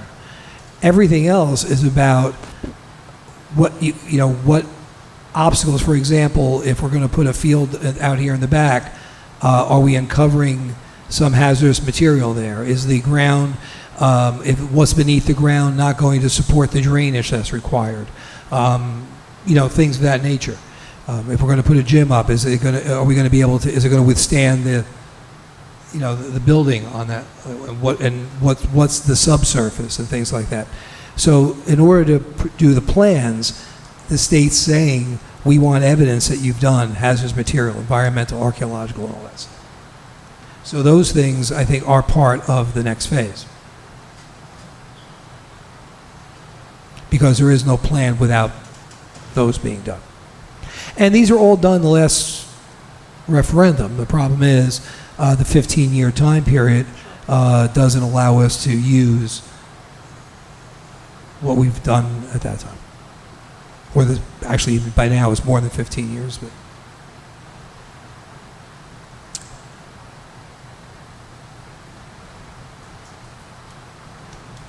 Yes, On the Rutherford High School schematic DOE application, regarding the athletic field, I know you just talked about it now, but we are definitely handling that ourselves, that we're not waiting to see. I am still waiting to have a meeting. With the mayor.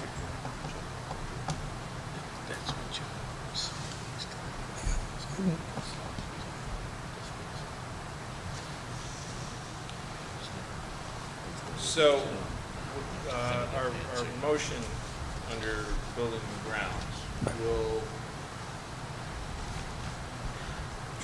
Trigger the need to expend some of this money. And eventually, I don't want to say all of it because some of these are estimates, but all of these required areas.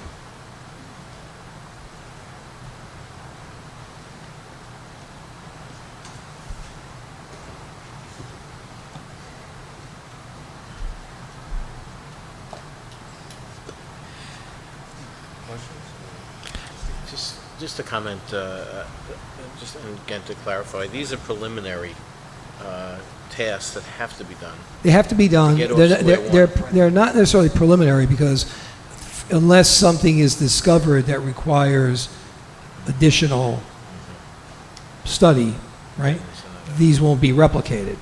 They might be billed, you know, the way it was explained to me is also even the plan, you know, if the plan that we looked at, those rudimentary plans of what is the gym going to look like, you know, it keeps getting added, and it just just keeps growing as more details come in, right?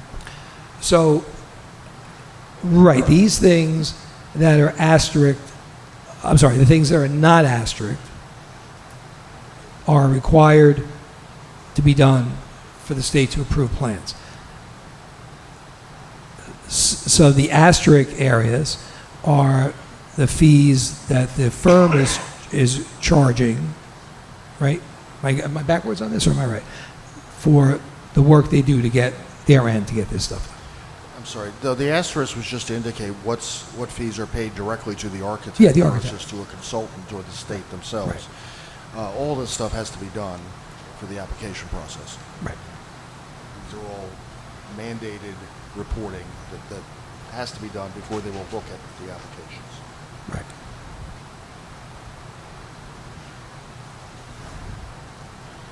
Kevin, if I could just comment, just look at this, it seems like we want to get to February, but in order to get to February, these mandated items have to get done, or we don't have anything more tangible to look at.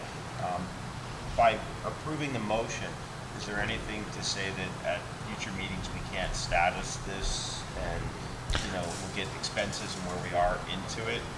I don't see why we couldn't do that. I mean, it's you know, we could ask for updates of where we're at and projections of costs. And if it got to the point where something was escalating beyond a reasonable amount, you know, or we find out it's less involved. So, and maybe I'm forgetting some state that we've gone through, but I thought we had talked about, you know, really up until February, we're not committed to a referendum until we...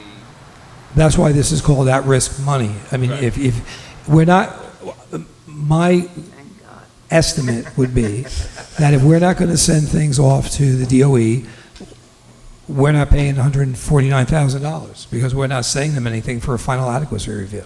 Right, I mean, Right. some of these things we would not do. Right. Until we. But the environmental thing, which, right, but some of these things, like the environmental is a big ticket item, potentially.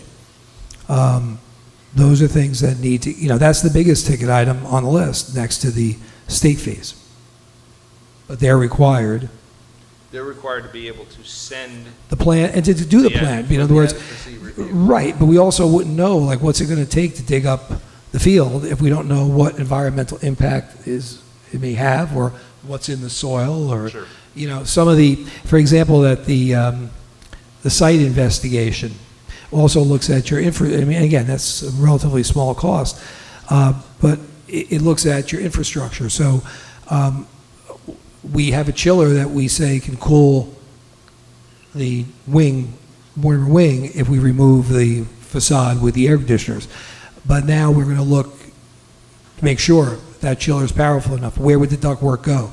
How do you construct the building to house the ductwork that isn't there now? So are we going to put a column somewhere in the new facade that's going to have ductwork going through it? Those are all things that need to be determined as part of the schematic design of the building. Are the waistlines, if we were adding additional bathrooms, are the waistlines adequate in terms of computer services and the infrastructure there? I mean, do we have enough? What do we have to add there? So these are all the studies that are needed to take a look at, and that's just with utilities, to take a look at how do you develop this plan? Because right now you have a concept of this is a gym, and we know we're going to have to put bathrooms in, and we know we're going to have to connect the lines. There might be some. If you remember when they talked about the backfield, they talked about what seemed like a high estimate, because we're not certain yet of what's underground and what the drainage is in that field. The soil test allows you then to have a better analysis of what will it really cost to put a field there. And that's when you can also look and say, or the community can look and say, well, gee, we thought the field was a great idea at 1.5 million, but the drainage is so bad out there, it's going to be 2.5 million, and maybe it's not such a good idea. Right. How long is the testing good for, the assessment good for? Is there a finite period? The question I asked was if we were to go to referendum next September and not pass, and we wanted to get back up on the horse within that next year, I was told we would have no problems. But beyond that, I didn't ask. So the second large, so the biggest item, the 149, is and the one below it, the 28, seems like those would not be, you wouldn't be committing to those until you're committing to submit a package to. That's the way, to Mr. the Kelly. state. I don't know if you want to comment on that. It would seem that way to me. You're not paying the state something before you send it something. Right, and we're not going to pay the architect for a package if we're not determining that we're going to, I mean, at Right. some point, we know what the referendum. Right. There should be a window in his schedule that's going to say, now I'm going to get the paperwork ready to go to the state. And the 137 for the environmental impact studies and such, that wouldn't seem to be something that's going to have impact on the development of the schematics, the detailed plans. The site investigation, the soil testing, hazardous materials, those things I can see have direct impact on developing the detailed plans. But we wouldn't necessarily start the environmental studies until we know what we want to go ahead with, right? Well, I'm looking at there's an executive order 215 that says projects initiated, the NJDP requires review of environmental assessment for the environmental impact of any proposed project prior to construction or approval. The object is to reduce or eliminate potential adverse environmental impacts of projects initiated or funded by state. It talks about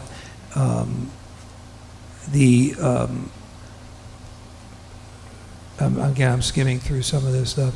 Background research on archaeological sites, background research for National Register files, review of historic atlases, maps, existing environmental conditions, landscape modifications within each area, site visit, visual inspections. I mean, these are all things that, as this list goes on and on, background to review the interior of schools, access and this is just the archaeological part of it, of intense level of historical, architectural survey, and things like that. And that's one component of about 6 or 7. My guesstimate is that a lot of this would have to get done to see what environmental impact, and that's just the archaeological part. You know, it's, I think that study has to get done in order to meet a timeline that you're going to get the full plans committed.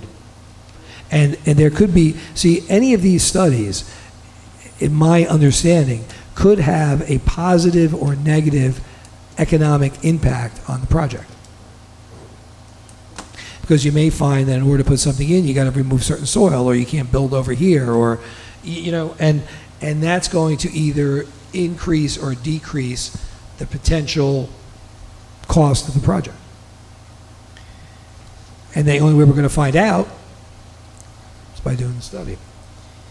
So is it correct that some of these estimates are based on Parit Somgen subcontracting to consultants to do work? Yes. The things that are in the A, B, D, E are all being done by, would all be done by environmental companies, hazardous material, third parties. Right. So it's not necessarily fees; it's the work. That Oh no, that's the work. Oh, you know, it's not fees to them. The only fees to them are what's the asterisk. Their fee for developing the schematic design, their fee for comparing the documents, which are extensive because I've seen them. They go to the Department of Education, and of course the update of the long-range facility plan. So it's 43, 28, and 15. That's fees for their services. The others are estimated fees to third parties. Right. So, but my point is the NJDOE fees, it's not necessarily that we need to pay that amount of money to the NJDOE. It's that for whatever back and forth is required in terms of preparation of documents, we need to pay a consultant to do that, or that is a direct fee to NJDOE. That's the fee that we're paying the architect to develop the plans that they're going to review is really the schematic design followed by the preparation of the Department of Education level G. So that's their fee for, I mean, the schematic designs obviously does other things, but that leads to that. I'm talking about the third-party fees. Where are the third-party fees? Third-party fee is, if you want to consider this NJDOE, my understanding, and Joe's your understanding of from past, right, is that's the fee that goes to the State Department. Yeah. Directly to the state. In terms of a third-party consultant, right, where are their fees on this? That's what's here. That's the environmental cost. A, B, D, and E. A, B, D, and E. Yeah. So anything that's not asterisk are fees going to somebody other than PSA.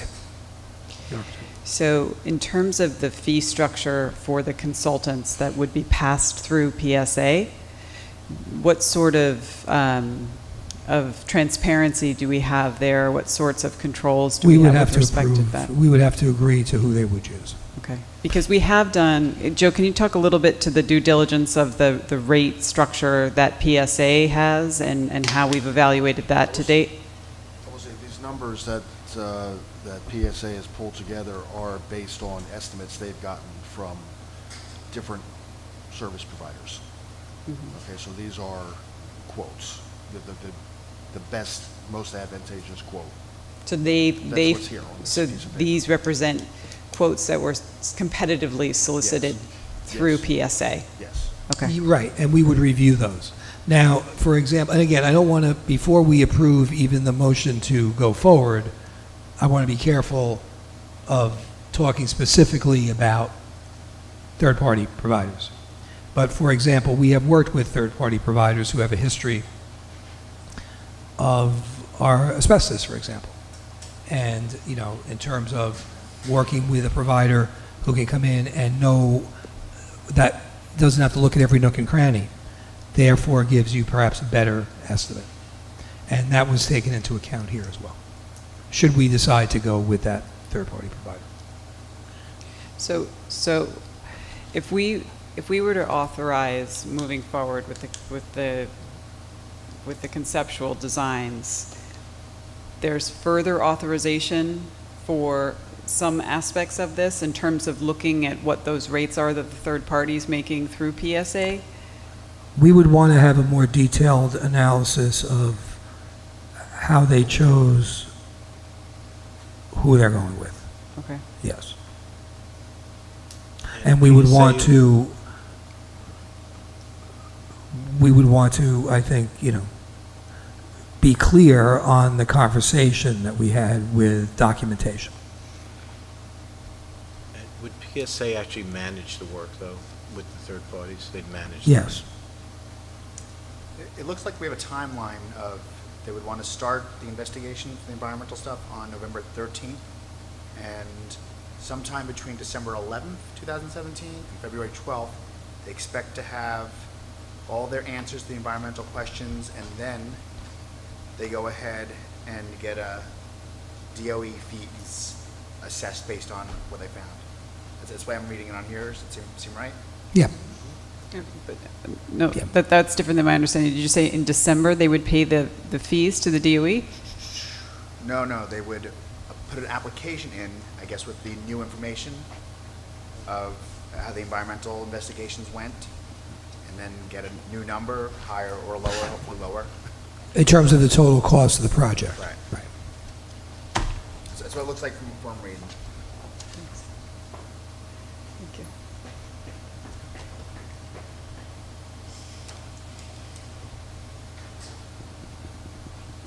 One other thing, you sent us some emails about people questioning about solar paneling. Is that something, it's nothing that's been said from Brett Sumjay? Is that any consideration to that? We're going to talk, and we have mentioned those suggestions. Not only those, but the other ones that came in as well. There's going to be lots of new roofs, maybe some of them are in the right direction. So what was the lead time you said for the environmental? From what I'm reading, according to their last projection, November 13th, they would start environmental assessments, and they would have to get to the DOE with, I guess, the new the results of that between December 11th and February 12th, 2017, 2018 is what they expect. So I guess if things are going well, they would have it sooner, less than a month. If things don't go so well. But again, but that's not the entire plan. That's, permission to continue type of thing.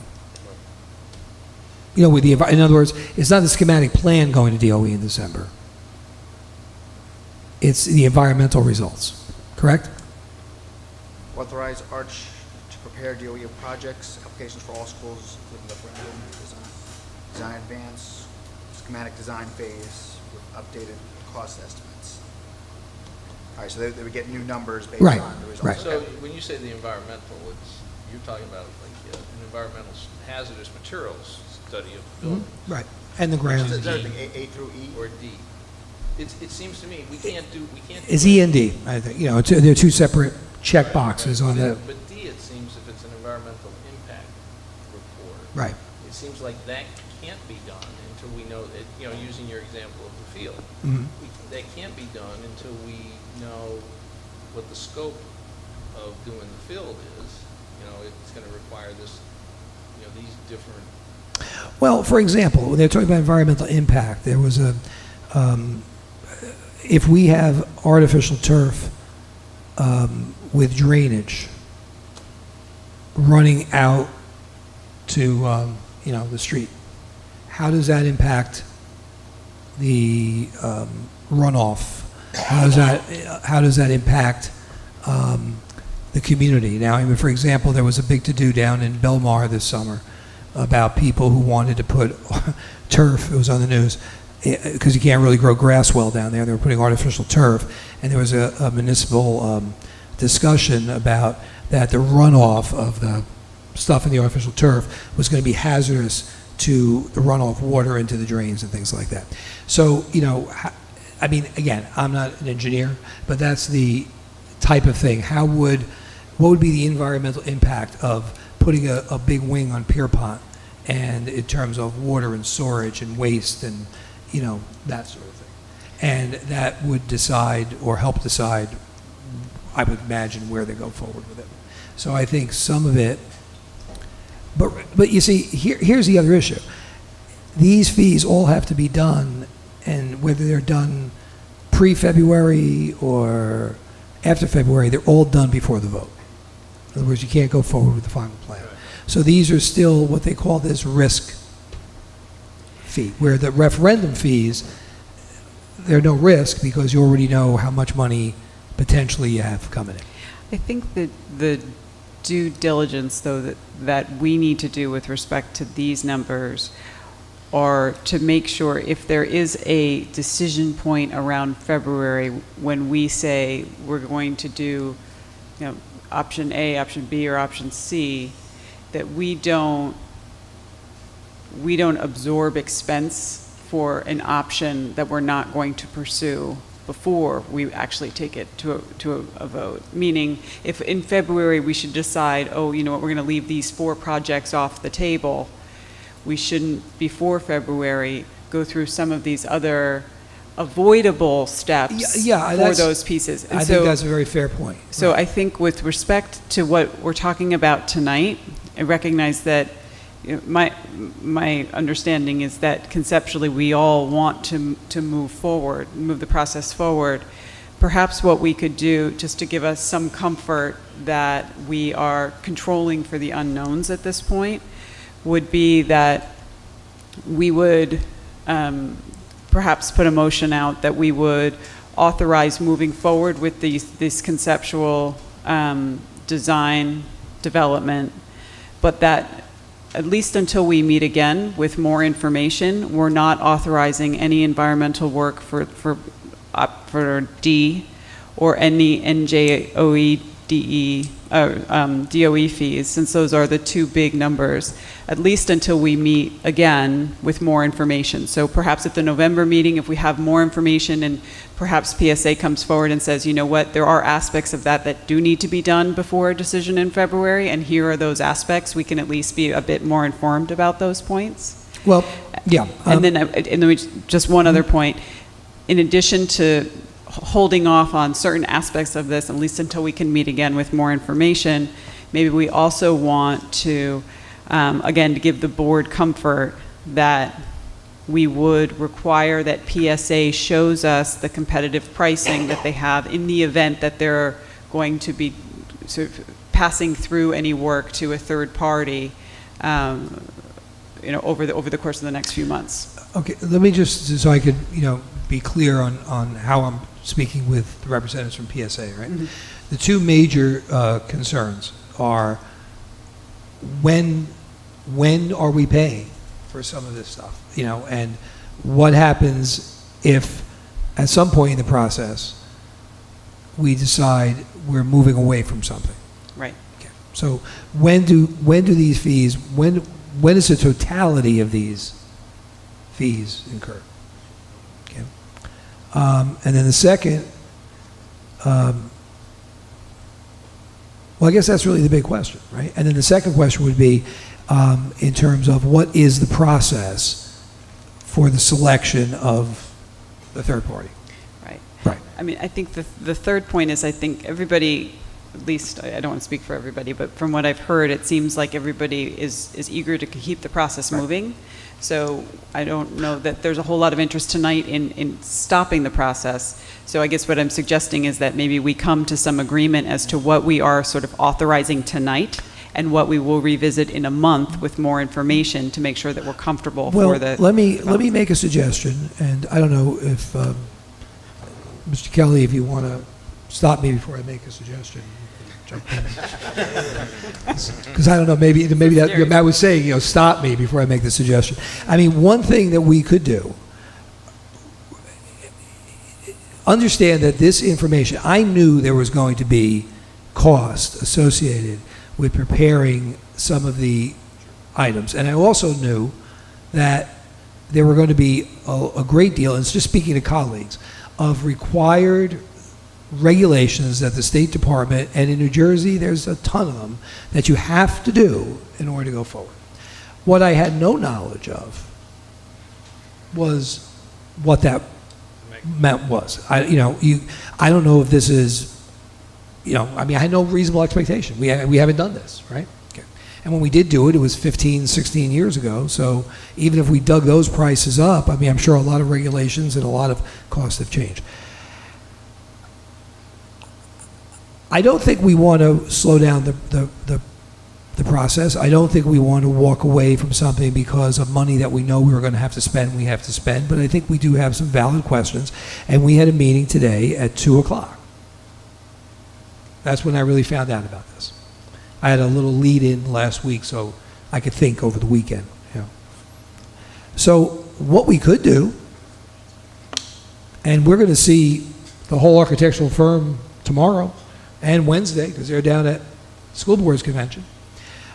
We could table this and vote November 12th and get the answers to the questions. Now, if we don't like the answers on November 12th, we're still not going to like them even if we pass this resolution tonight.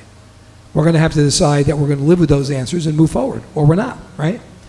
If the level of comfort, the word used, which I think we want to have that, is to have a couple of these questions, or all of them, answered or explained a little better. I don't know if we're going to sabotage that September date by waiting 2 weeks, 2.5 weeks, especially when the process in their mind really isn't beginning until after November 13th. So that's just a thought. And I'm not suggesting, I would be much happier if we can start the ball rolling tomorrow because time is of the essence here. But I don't want is to have any trepidation, or there's going to be a lot of trepidation, but additional trepidation going forward for a process that is, let's face it, is new to all of us. So, this could have been just my assumption, but it looks like in their plan, right, on the 13th, they say we authorize the study. So we're not authorizing any expenditures, right, until the 13th, which I assume at that point they would give us information to authorize. I think the initial conversation we had with them was looking ahead to what was going to be the feedback that we got from community, from the board itself, right? That maybe we needed November 13th as a board meeting to approve what we're approving tonight. When the feedback that we got at the end of September was primarily positive, I think the inclination was, why filibuster this longer? We can get a head start. So I think the November 13th date, and I could be mistaken on this, was in the initial discussion, or one of the initial discussions back in July, looking ahead at board meetings of when we might be able to feel comfortable in making a decision. Which is why I don't think we're going to set the process back if we wait to get some answers. The 13th was when we authorized this expenditure. So, but we can't do these expenditures without passing tonight's resolution. That's the step. Well, tonight's resolution. Both at the same time, but then they can't work until we approve that. I'm reading one, 6 and 7 word descriptions of things, right? But it seems to me that there's like a phase 1, phase 2 type thing here, where items, the first item, the second item, the fourth item, and the last item are the mechanical things they have to do to refine the plans, right? And getting us closer to hard costs for the plans. That the environmental impact studies and the DOE stuff is you know, maybe the environmental impact studies have to start earlier because they have a longer lead time, but if the original plan was to talk about those on November 13th, we can wait on those. Well, look. They can be working on the mechanical thing. My understanding would be if we approve this tonight, we're saying go out and develop the plans, and in order to develop the conceptual designs, they're going to have to eventually do all this stuff, but eventually is the key word, right? So, I mean, how much is going to get done in terms of expenditure between now and November 13th? There might be some, right? But it's not going to be a couple $100,000 worth. And so, yes, to your point, I mean, and we're not signing a contract here that we can't walk away from, right? Because we pass a resolution. I mean, we could, and again, Joe, please chime in if you think I'm off base here. We could certainly come back in November or December and say, hey, we want to slow down with something or move away from something, I would imagine. But the process, like you said, there has to be a sequence, right?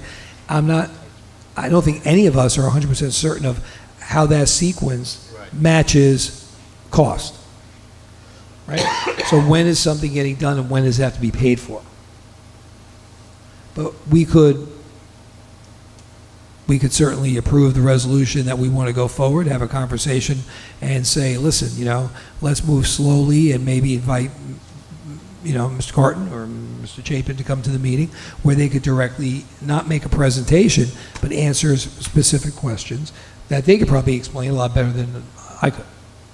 Yeah, I mean, I think to understand, you know, which of these depends on the previous, some other one being done. Right. What's the latest these could be started, that Right. sort of thing. Right. I think getting them started on, you know, as the resolution is worded, you know, it's talking about develop detailed conceptual designs concerning projects. Mm-hmm. I mean, to me, that doesn't include environmental impact studies and packages. Well, Can I add something here? I'm trying to take a big picture here, because everything I've heard for the last few months is that all these projects are necessary, and they're necessary as soon as possible. And it seems to me there's a lot of discussion about whether or not we're paying less than 1% of the total cost now versus later. These numbers were included in the cost estimates we had before. The feedback from the community has been very positive. The feedback from the board has been very positive, and I don't understand the hemming and hawing today, to be honest. If I may just finish, that all these things, ideally, all these things get done right away so we can move forward and get this work done. And they all have to get done. We don't have any options here, unless you decide to start chipping away at the scope of the project. Well, I think everybody has agreed all along that all this stuff that's in the project is needed. So I think it's a false economy now to start chipping away at it just to save money. I think things are needed, and unfortunately or fortunately, many of them are interrelated. You know, we talk about the high school. Well, we got to close down the pool and cover it over and make the cafeteria, so we get the science labs in here, we get the science wing that would free up other rooms. It's all interrelated, so it all has to get done, or none of it gets done. You understand what I'm saying? I understand what you're saying, but I think that from my perspective, one of the things we talked about was that, you know, if we go back 2 months ago or in July even when things were presented to us, at that point the board was not making a decision that yes, we would go ahead with this.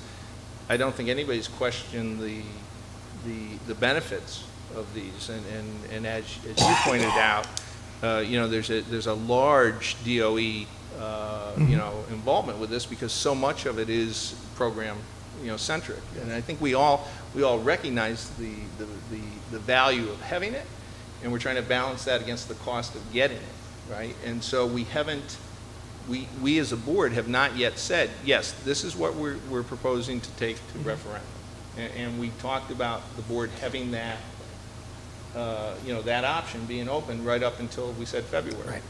Right? So I don't think we're not suggesting that changes and that in February we will be, but I think we're saying we don't have enough information yet to say yes. Right, but all these things here on this list will generate additional information which will help you make those decisions when the time comes. So yeah, you do have until February to make decisions of what's included in the scope. But all this stuff, because the environmental may they show that we got a major issue somewhere, I don't know, and then that alters that scope, and you may want to rethink that. Maybe that's the time to rethink it. But I think this stuff has to get done. I mean, legally, it's mandated. It has to get done if we're going to proceed with this stuff. But it also has the potential to generate additional information that will alter your decisions on the scope. And not doing it is not doing something.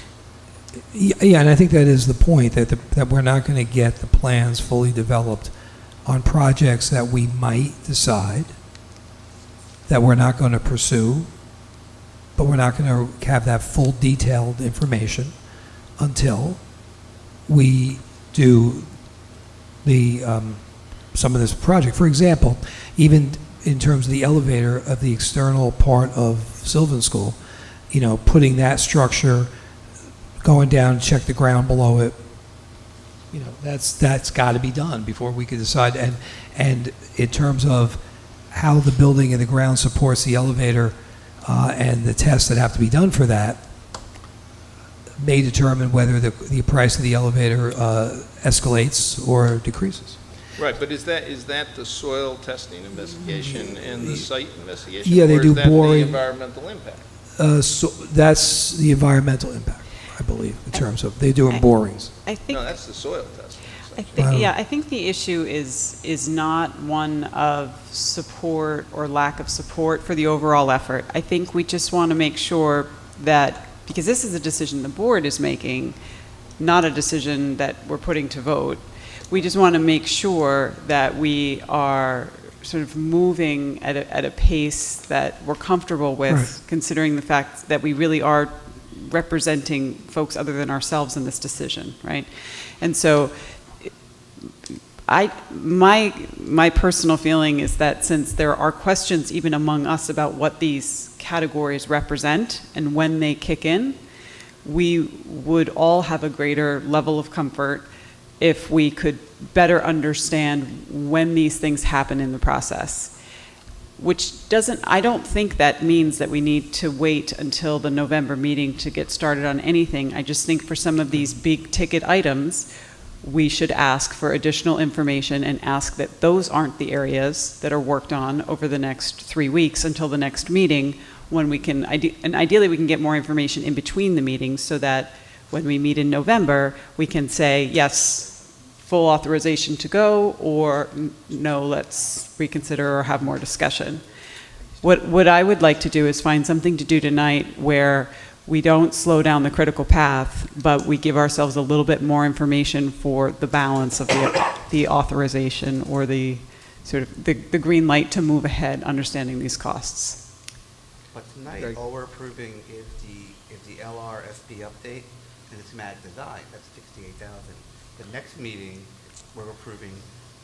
That's not. No, we're approving. What they're saying is that what we're being told is that this resolution triggers all of these things to go Project ahead. applications. Okay. On the project plan, it says approval of the environmental impact studies at the next meeting. Right? But again, that development was, I think, looking at when we were going to bring things. Is there anything on the? I mean, I don't have it in front of me. Was there anything for tonight's meeting? What I'm looking at is Tuesday, October 24th, they plan on starting, I guess, based on our vote tonight, updating of district long-range facility plans. But they give a timeline of October 24th to Monday, December 11th. Do they want all that time to work on stuff depending on how we vote tonight? Or is, Right. is the idea that we vote yay, we go, the way I feel is I want to get ahead of the game. I'd love to vote yes tonight and get them going. I feel like we're in for a penny and for a pound for architectural costs and what they're going forward with. And we need the environmental information to figure out what's going to happen after that. So I'd like to move forward. Well, we're really looking for, I think, Sally, we're looking at scope and sequence of the work, right? How much is getting done on these studies? What's the sequence of getting them done? And then is there a point where if there was any reason to back off, how does that impact going forward in terms of cost? And, right? I mean, those are really the issues. Again, I think if we approve the idea of that we want to go forward with with the message being delivered tomorrow morning to PSA that there are some, there needs to be more clarity on scope, sequence, and those questions, and let's move forward, but let's look at these big items and let's hold off on some of these until our next board meeting, and maybe getting the information to the two committees that are going to meet on November 6th, the week out from the meeting, where if there's a feeling of satisfaction with the answers, we may not be voting on something at that point. We may just be informing the board of the answers, right? So if there's satisfaction there, there'll be a greater level of confidence going forward. I mean, I think to Joe's point, if we're going to go forward, it seems like these are the fees that are required and the work that's required. If the referendum succeeds and we are happy with what we put forward, right? To Kevin's point, first we choose, right? Then we're going to have a referendum based on the information we get. We choose what goes in that referendum. If it succeeds, then this money is but a small part of that big picture, and we're very satisfied. But we don't get to that decision making apparently without this stuff getting done. And there is, I mean, I don't disagree with the idea that there is a rub there of laying out money that may not come to fruition. I get that. And I mean, the concept of there's certain funds that are at risk is not, a concept that's so foreign that I can't support it. I think, though, that to see that it's a magnitude of $400,000 and not have had that ahead of time, I would encourage them to give us more detail on this sort of thing moving forward, because it's surprises frequently that are the worst. And that message has already been given. So I mean, that's not but will be given. It may be a small percentage of a referendum number, but it's not a small dollar amount for our district, right? I understand that. Yeah. So. To Eddie's point, in for a penny, in for a pound. Yeah, but we haven't, as a board, decided that we're in for a nickel. At this point, right? I mean, we all want to support it. I think there's a general consensus that we can support this, but we're going to need to have the documentation and the information to be able to make that sound decision. Mm-hmm. Can we put a not to exceed amount on this until our meeting on the 12th of November? Well, I was just wondering, so contractually, when we approve a resolution like this, what does it mean contractually to PSA or whoever? Does it mean we're signing a work order that they proceed with all of these items, or? Well, we're giving, you would be giving them the approval to proceed, but I think we can certainly talk to them about managing these aspects so that the timing fits in with the board meetings and better understanding. When are the costs actually incurred? Sorry? When are the costs actually incurred and billed? Yeah. That's what we need to find out. Well, When do we have to pay for that, all this initial testing? Well, so I don't imagine it's one thing, right? It's going to be different. Yeah. But that's what we're just talking about, that we don't have a view of what. See, I mean, I agree with Joe. If you do anything like this, you have to lay the groundwork of, like a stability that, all right, we could do this, we'll start, because God forbid, I don't know what's under that field out there. You really don't know, but unless we find out, why are we even bothering thinking of going any further, And I agree with that. I think that, from my view, I'm not saying that shouldn't go ahead. I think that, the soil testing, what we need to do to understand and be able to get to a more detailed cost estimate, taking these conceptual plans to the next level. I think we should approve that go ahead. And I'm looking at it, that's probably $100,000 just there. Right. But how do we get that money to give to them if we don't have a referendum yet? well, This is the point. This is the point. This has to come out of our current budget, Can right? we do it? Well, I believe in terms of the dollar amount, yes, I do believe we can do it. My problem is that there are restrictions in which accounts I can pay pay out of for this amount. And those are something that, to Mrs. Jones's point a couple minutes ago, you know, the financing raises questions, and I don't have those answers at the moment. The magnitude of this, you know, surprised me as well today. So, so I'll be looking to talk to people at school boards. You'll and- find out if we Yeah. can do it and if we can't do it. One of the things we talked about was, you know, immediately, like tomorrow, beginning to speak, you know, for Joe to speak to his colleagues and people who have been through it and other people in his association in terms of, you know, what it, like he said, what it counts, because, you know, construction costs have to be part of your budget. There's caps on some administrative costs. You just can't, you know. So if this is the way the process goes, other people have gotten through it. We just need to get. The PSA was very amenable to trying to work with us on, you know, how to proceed. However, we could even talk to them about, because this came to us again today, of how to proceed until we have some answers of what we can do, right? But this is for example, one of the first things that have to get done, really need to get done even without the referendum. We're behind on the long-range plan, right? So if we were to approve, you see, this would be a document that says, here's an update on the long-range plan for $15,000, and, you know, as a contract that Joe would sign with them. So they're giving us individual contracts. right. for- We would, for each of these. for the most part, yeah. For the most part, yeah.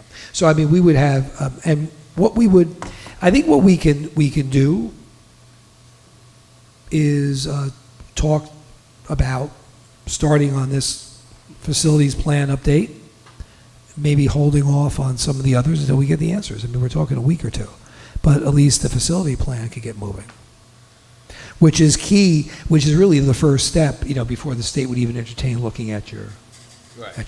Something we would be doing otherwise. We have to do, yeah. I mean, even we would have to do if we decide to do any kind of renovation. I mean, it would have been done 2 years ago if it wasn't this snafu with the state.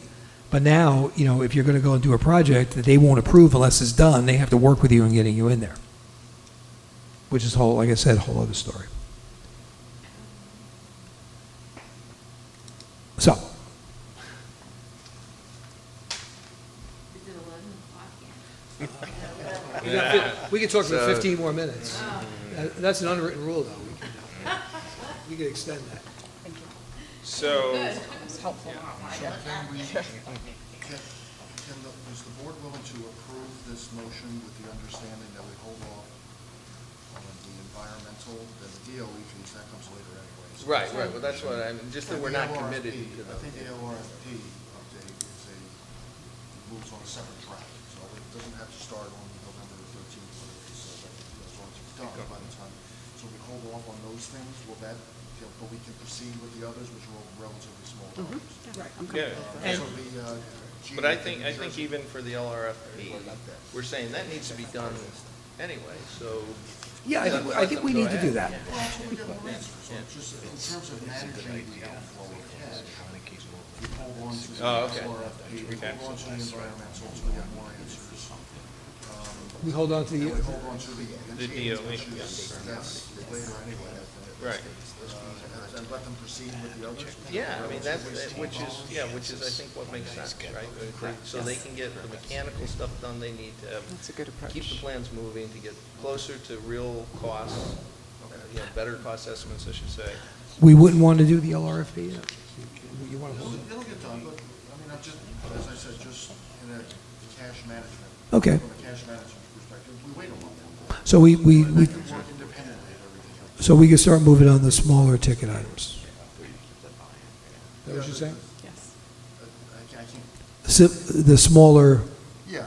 civil site investigation. Right. Until the board meets again on the environmental, on the LRFP updates, and on the G, the New Jersey Department of Education, which is the assembly of the final package. That comes later anyway. And also the NJDOE fees, because that comes later also. Okay. So we will not be incurring any of those, and that's, off the top of my head, that's probably $300,000 right there. Okay. All right. Get a better sense. Right. And can we also say that we will review, or that you will review that they've competitively sourced Yes. to the third party before we authorize any of those expenditures? Yes. Is it possible for us to get a new timeline from them, I guess even before 2018, that has when costs are coming, because I think that's what's causing the problem, that we don't know when we have to come up with the money and when it's attached to the referendum? Well, I think that follows from the conversation we're going to have anyway. So, you know, how the timing. Yeah, I'm going to ask them to give me information regarding the timing of both activity and cost. Right. Yeah. Right? And at the same time, depending on how the answer is explained to us, right? Maybe we could share it with all of you once we get it electronically, right? And then, without replying to all, right, we could decide if we feel that that's a satisfactory response for you, or whether you want me to invite them here for the 12th. Good. I mean, maybe the response is such that we don't need them to come. But we might want Right, and we'll, as you said, we'll be able The to 13th, I'm sorry. review this with building and grounds and with finance and Right. budget Right. on the 6th, you know, ahead of the week Right. of our meeting, so. But no, and I don't disagree. I mean, look, I don't disagree with this amount, because it is staggering. And now, it's not staggering to Joe and Shelley's comments and to Eddie's comments that we know this is part of this big ticket. But, you know, it's like, you know, when you thought you had to pay the bill in 3 months, and now it comes due this month. Right. And a little clarity, I think, would go a long way. Very good, and, you know, we know that you gentlemen are putting in extraordinary effort on all this, so it's not, you know, sorry for the frustration. No. But I no, mean, no, you know, no. to explain to them that, look, this, you know, the board is supportive, but the board, you know, doesn't want to be surprised. Right. And needs to have a good view of things so that we can make what we feel are, you know, informed decisions. And look, I was not happy with, and I know Joe wasn't happy with, getting this information kind of late. And I don't think it was anything nefarious on their part. But I mean, you know, this is something that I think we need some time to wrap our heads around. Okay. Just to clarify, So- there were yes? 3 or 4 that you were holding up. Environmental, LRFP updates, New Jersey Department of Education, and was there a 4th one? Yeah, the one above that, the NJDOE fees. Thank you. Which don't come until later anyway, until we're submitting. Thank you. the application. So if you want to know where we're going to be tomorrow, we're going to be by the PSA booth. So, okay. Good, healthy discussion. I thank think. you. So we're now at the point where we're done discussing what we're going to be moving, and we can try to. We're moving to something. move them, yeah. So I'd like to put motion 1 forward with the provisions as discussed. Thank you, seconded by, I'm sorry? Shelley. Yeah, Mrs. Ahmed. Any last questions or comments following Robert's rules? Okay, so we ask the secretary to please pull the board. Mrs. Ahmed? Yes. Mr. Healy? Yes. Mrs. Jones? Yes. Mrs. Cabrera? Yes. Mr. Mazzone? Yes. Mr. Racine? Yes. Mr. Rowland? Yes. Mr. McLean? Yes. Thank you very much. And we have still one resolution which was not on the agenda, so I'm going to ask Mrs. Ahmed to introduce this resolution, please, as new business. That again? Oh, you gotta get the flag. You want somebody else? Yeah, let's- Yeah, okay, so I can read it. you'll let Mr. Racine please introduce this motion. I got it. All right. 1, whereas the following resignation of Mr., oh my God, that's his name? Mr. Jen Mr. Chu. Chu, from the Rutherford Board of Education Board on September 18th, 2017. The board actively sought candidates for his open seat, reviewed letters of interest and resumes, and interviewed all qualified candidates. And having identified a qualified candidate to fill in his vacant seat on the board thereof, Be it resolved to appoint Sergio Alate to fill the seat recently vacated by Mr. Chu effective immediately and until the board 2018-2019 organization meeting tentatively scheduled for January 2nd, 2019. Thank you. Is there a second? Second. Seconded by Mr. Rowland. Any questions or comments on this resolution? No? We welcome So we Sergio already. ask the secretary to please poll the board. Mrs. Ahmed? Yes. Mr. Healy? Yes. Mrs. Jones? Yes. Mrs. Cabrera? Yes. Mr. Mazzone? Yes. Mr. Racine? Yes. Mr. Rowland? Yes. Mr. McLean? Yes. Motion carried. Thank you. Congratulations. Thank you, and congratulations and welcome. And thank you again for all those who applied and stepped forward. Okay, so we are, then I will open the floor to any members of the public wishing to make a comment. None? Last chance, Sergio, last chance. None? I'll close. Should I be making a comment to say thank you? Yeah, that's fine. We don't need to put that one in the public record, but we're good there. And then, was there any legislative update? There Mrs. is, Jones? but you want to do it? It's kind of late. No, we'll do it next meeting Fine, if it's fine. nothing urgent. Nothing urgent. And you'll come back with more from the meeting this week? Yeah, school boards. So I would entertain a motion to adjourn. So moved. By Mrs. Cabrera, seconded by Mrs. Ahmed. All in favor? Aye. Opposed? Okay, we're adjourned. Thank you, everybody. Thank you all.